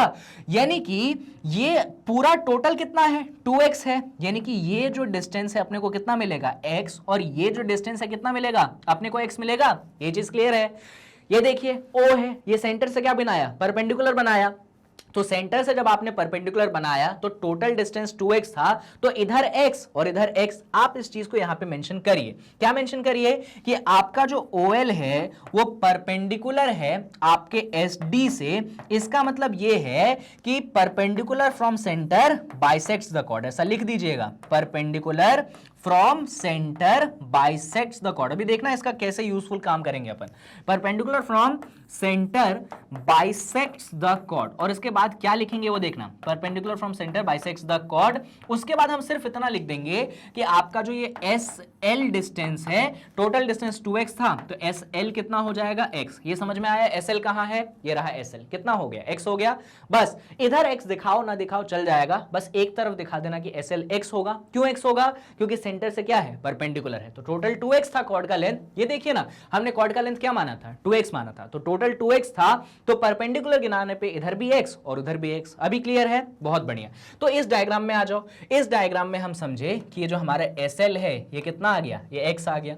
अच्छा, क्वेश्चन की स्टार्टिंग में मैंने बोला था ये AS टोटल कितना है, तो AS तो सर आपने हमको 2x बता दिया था, है ना, क्वेश्चन की स्टार्टिंग में ही मैंने बता दिया कि AS कितना है आपके पास, 2x है। अभी सुनना, ये आपके पास यहां पे अगर मैं O और S को ज्वाइन करता हूं कुछ इस प्रकार, इसकी जरूरत नहीं थी पर ठीक है बाद में देखेंगे, मैं O और S को ज्वाइन करता हूं, लिख देते हैं हम यहां पे कि हमने किसको ज्वाइन किया है, तो हमने यहां पे ज्वाइन किया है O को और S को, ठीक है। सर्कल का रेडियस हमको शायद गिवन है, कितना, 20 मीटर, तो मैं कह सकता हूं कि ये OS कितना होगा, ये OS जो है 20 मीटर होगा। गलत बोल रहा हूं क्या, अरे देखो ना क्वेश्चन में ही गिवन था कि रेडियस है आपका 20 मीटर, ये सेंटर और सर्कल के एक पॉइंट को ज्वाइन किया तो OS कितना, 20 मीटर बना, परेशानी तो नहीं, ठीक है।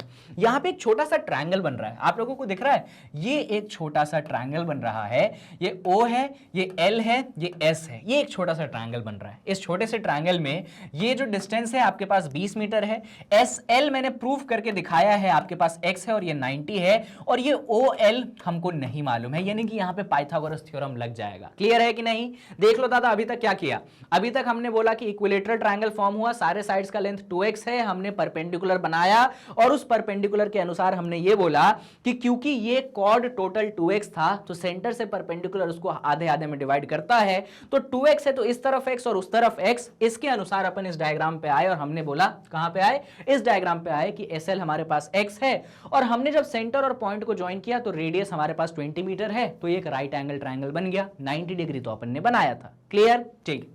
अब सुनो, पाइथागोरस थ्योरम लगेगा, 90 डिग्री के ऑपोजिट वाला साइड हाइपोटेनियस है, यानी कि यहां पे हम बोलेंगे बाकी दोनों साइड, ये वाला और ये वाला, क्या बोलेंगे हम बोलेंगे कि OL का होल स्क्वायर प्लस SL का होल स्क्वायर बराबर ये हाइपोटेनियस का होल स्क्वायर, यानी कि OS का होल स्क्वायर।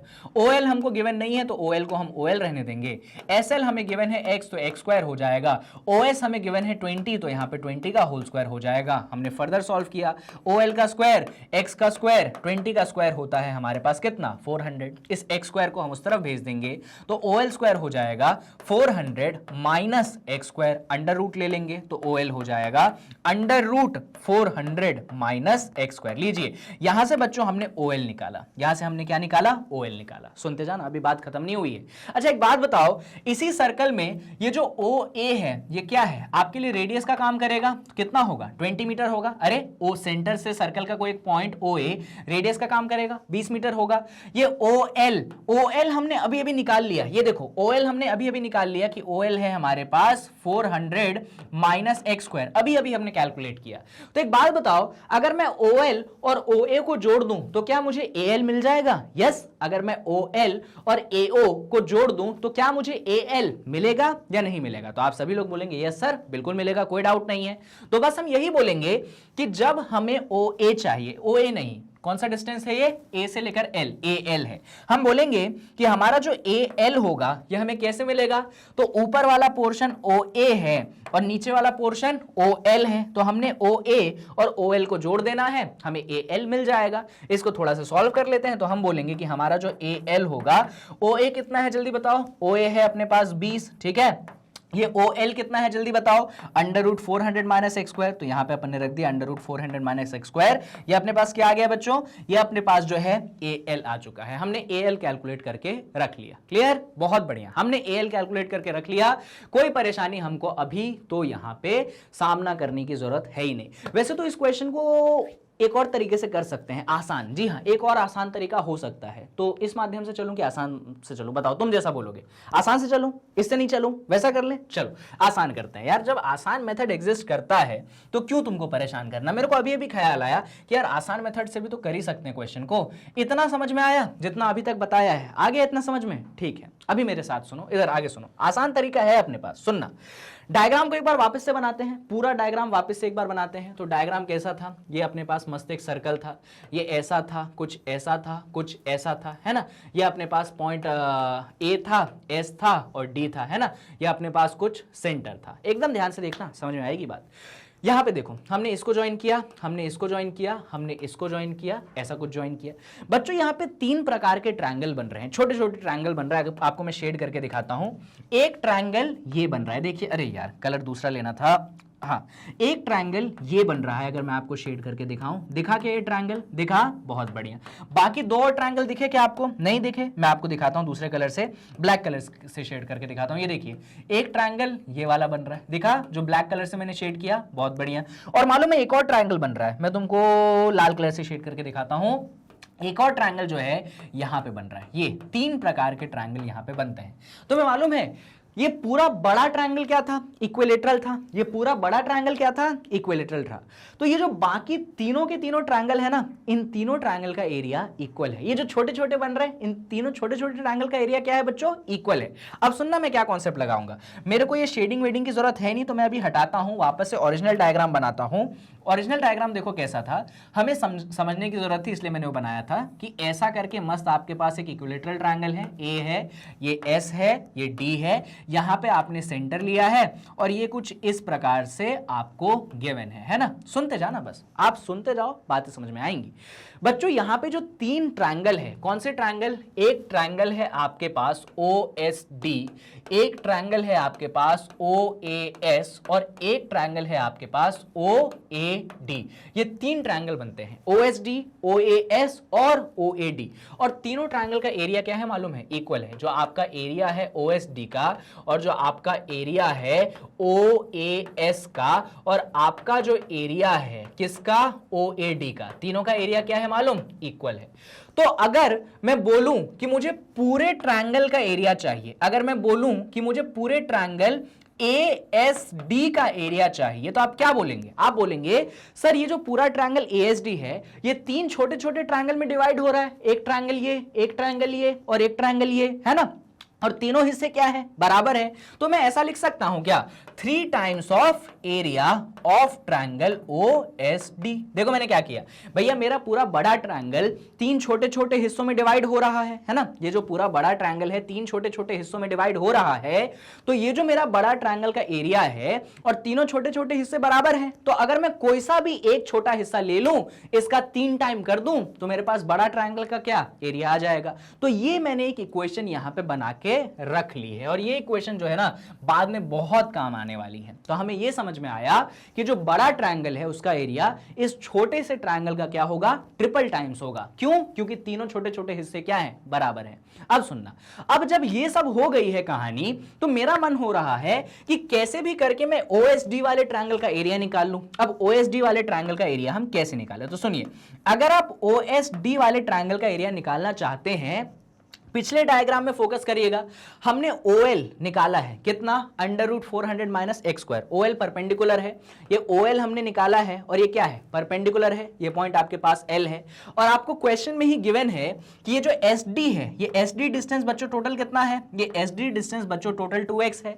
और OL आपने अभी अभी निकाला है, तो आपको ऐसा महसूस नहीं होता कि OSD ट्रायंगल जो है कुछ इस प्रकार से दिखेगा, ये O है, ये S है, ये D है, यहां से परपेंडिकुलर आपके पास OL है। OL की डिस्टेंस आपको गिवन है 400 माइनस एक्स स्क्वायर, ये बेस आपको गिवन है जो कि कितना है, जो कि 2x है। अरे एक फॉर्मूला होता है हाफ बेस इनटू हाइट, बस लगा देंगे यहां पे। तो अगर आपको इस ट्रायंगल का एरिया निकालना है, मैं यहां पे लिख देता हूं कि जो आपका एरिया ऑफ ट्रायंगल OSD आएगा वो कितना आएगा, half base into height. Base कितना है 2x, हाइट कितना है, ये है। तो बस हम लिख देंगे हाफ बेस कितना है, जल्दी बताइए, बेस है आपके पास 2x, हाइट कितना है जल्दी बताइए, हाइट है आपके पास √400 माइनस एक्स स्क्वायर। तो ये मैंने फॉर्मूला लगा दिया मेरे इस छोटे से एरिया को कैलकुलेट करने के लिए। ठीक है, इसको थोड़ा सा सॉल्व कर लेते हैं। तो इसको हम सॉल्व करेंगे तो ऐसा लिखेंगे कि जो एरिया ऑफ ट्रायंगल OSD आया है वो आया है हाफ। अब देखो इधर कैलकुलेशन देखना जरा, ये जो नीचे का 2 है इस ऊपर के 2 को क्या कर देगा भाई, काट देगा। तो क्या बचेगा, x times of √400 minus x square. तो हम लिखेंगे x times of √400 minus x square. ये हमारे OSD वाले ट्रायंगल का एरिया आ गया। पर मेरा मन पता है क्या है, मेरा मन है कि मैं ये जो ASD है इसका भी एरिया निकालूं। अब ASD का एरिया कैसे निकालूंगा, अगर मैं सिर्फ ट्रायंगल को बनाऊं, अभी सर्कल को नहीं बना रहा हूं, ये A है, ये S है, ये D है, यहां पे सारे साइड्स का लेंथ कितना है, 2x है, 2x है, 2x है। और ये कौन सा ट्रायंगल है, तो भैया एक इक्विलेटरल ट्रायंगल है। तो हमारे पास जो ट्रायंगल ASD है ये क्या है, ये हमारे पास एक इक्विलेटरल ट्रायंगल है। क्या है ये हमारे पास एक इक्विलेटरल ट्रायंगल है। इक्विलेटरल ट्रायंगल के केस में मालूम है एक फॉर्मूला होता है कि मान लो इक्विलेटरल ट्रायंगल है, उसके सारे साइड A और A है, तो मालूम है उसका एरिया क्या होता है, उसका एरिया जो होता है, उसका एरिया का फॉर्मूला होता है, हेरॉन्स फॉर्मूला वाले चैप्टर में सीखेंगे, वो होता है √3/4 A स्क्वायर। ये फॉर्मूला होता है आपके एरिया का। और ये फॉर्मूला कब लगता है, तो ये फॉर्मूला तब लगता है जब ट्रायंगल कौन सा हो, जब ट्रायंगल आपके पास इक्विलेटरल हो, जब सारे साइड क्या हो, स्मॉल a हो, तीनों साइड बराबर हो, तो फॉर्मूला होता है एरिया का √3/4 A स्क्वायर। क्लियर है। यहां पे जो आपका A है, यहां पे आपका A क्या बन गया, यहां पे आपका A जो है 2x बन गया। A दिखाता है साइड का लेंथ, साइड का लेंथ कितना हो गया, 2x हो गया। तो अगर यहां पे आप एरिया ऑफ ट्रायंगल ASD निकालेंगे तो आप क्या बोलेंगे, सर वो होगा √3/4 और A की जगह आपने डाल देना है 2, तो 2x का होल स्क्वायर। अब इसको थोड़ा सा आपने सॉल्व कर लिया तो आप बोलेंगे sir area of triangle ASD क्या होगा, वो होगा √3/4, 2x का होल स्क्वायर किया तो सबसे पहले 2 का होल स्क्वायर किया तो 4 बना, x का होल स्क्वायर किया तो x स्क्वायर बना, 4 और 4 को आपने कैंसिल कर दिया, आंसर बनता है √3x स्क्वायर। क्या बनता है आंसर, √3x स्क्वायर। अब सुनिएगा, तो हमारे पास ASD वाले ट्रायंगल का एरिया है, हमारे पास OSD वाले ट्रायंगल का एरिया है, यानी कि अब चीजें थोड़ी सी आसान होंगी। कैसे, तो सुनिए हम लिखते हैं, हम लिखेंगे कि हमारा एरिया ऑफ ट्रायंगल ASD हमने अभी अभी कैलकुलेट किया है, वो आया है √3x स्क्वायर। और हमने area of triangle OSD calculate कर लिया था, वो था x times of √400 minus x square. अरे भाई सारी चीजें करके दी है, ऐसा नहीं है कि हवा में बोल रहा हूं, ये मैंने OSD का एरिया कैलकुलेट किया था।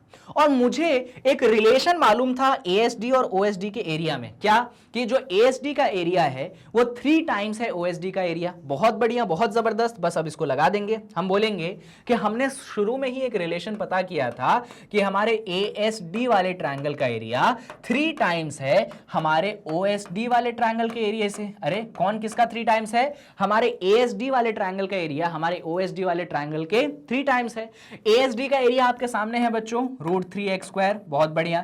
OSD वाले ट्रायंगल का एरिया भी आपके सामने है, कितना, x times of √400 minus x²। देखिए इस तरफ x है, इस तरफ x² है, तो एक x को उड़ा देता हूं तो यहां पे √3x बचेगा, यहां पे 3 टाइम्स ऑफ √400 माइनस x² बचेगा। ये स्टेप तो आप लोगों को क्लियर होगा ही, एक x को मैंने उड़ा दिया। अब LHS में भी मैं होल स्क्वायर करने वाला हूं, मैं RHS में भी क्या करने वाला हूं, होल स्क्वायर करने वाला हूं, जिससे अंडर रूट को क्या कर सकूं, कैंसिल कर सकूं।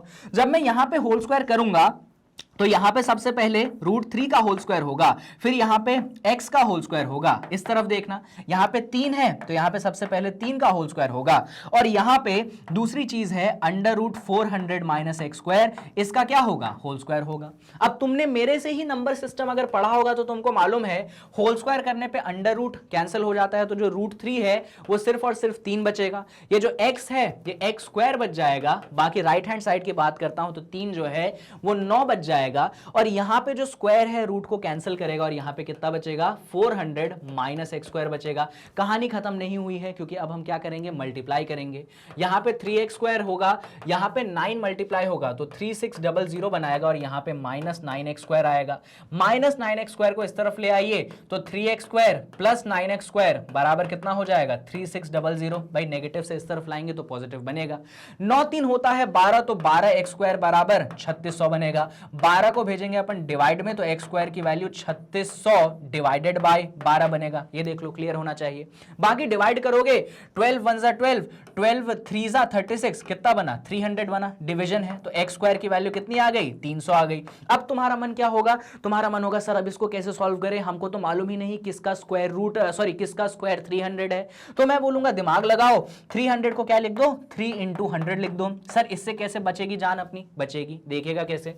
हमने बोला x² बराबर है 3 × 100, अब ले लेंगे हम दोनों तरफ अंडर रूट, तो दोनों तरफ अंडर रूट ले लेंगे तो ये कुछ ऐसा आ जाएगा। क्लियर है, दो चीजें मल्टीप्लाई में है तो बस इसको अलग अलग कर दो। ये पहले 3 का अंडर रूट और फिर 100 का अंडर रूट। अब 100 का अंडर रूट कितना होता है, मैंने तुम लोग को सिखाया है 10 होता है, यानी x की वैल्यू आ चुकी है 10√3। x की वैल्यू कितनी आ चुकी है, 10√3। पर ये हमारा आंसर नहीं है। क्या है हमारा आंसर, चलिए उसको देखते हैं। देखो तो x की वैल्यू आ गई।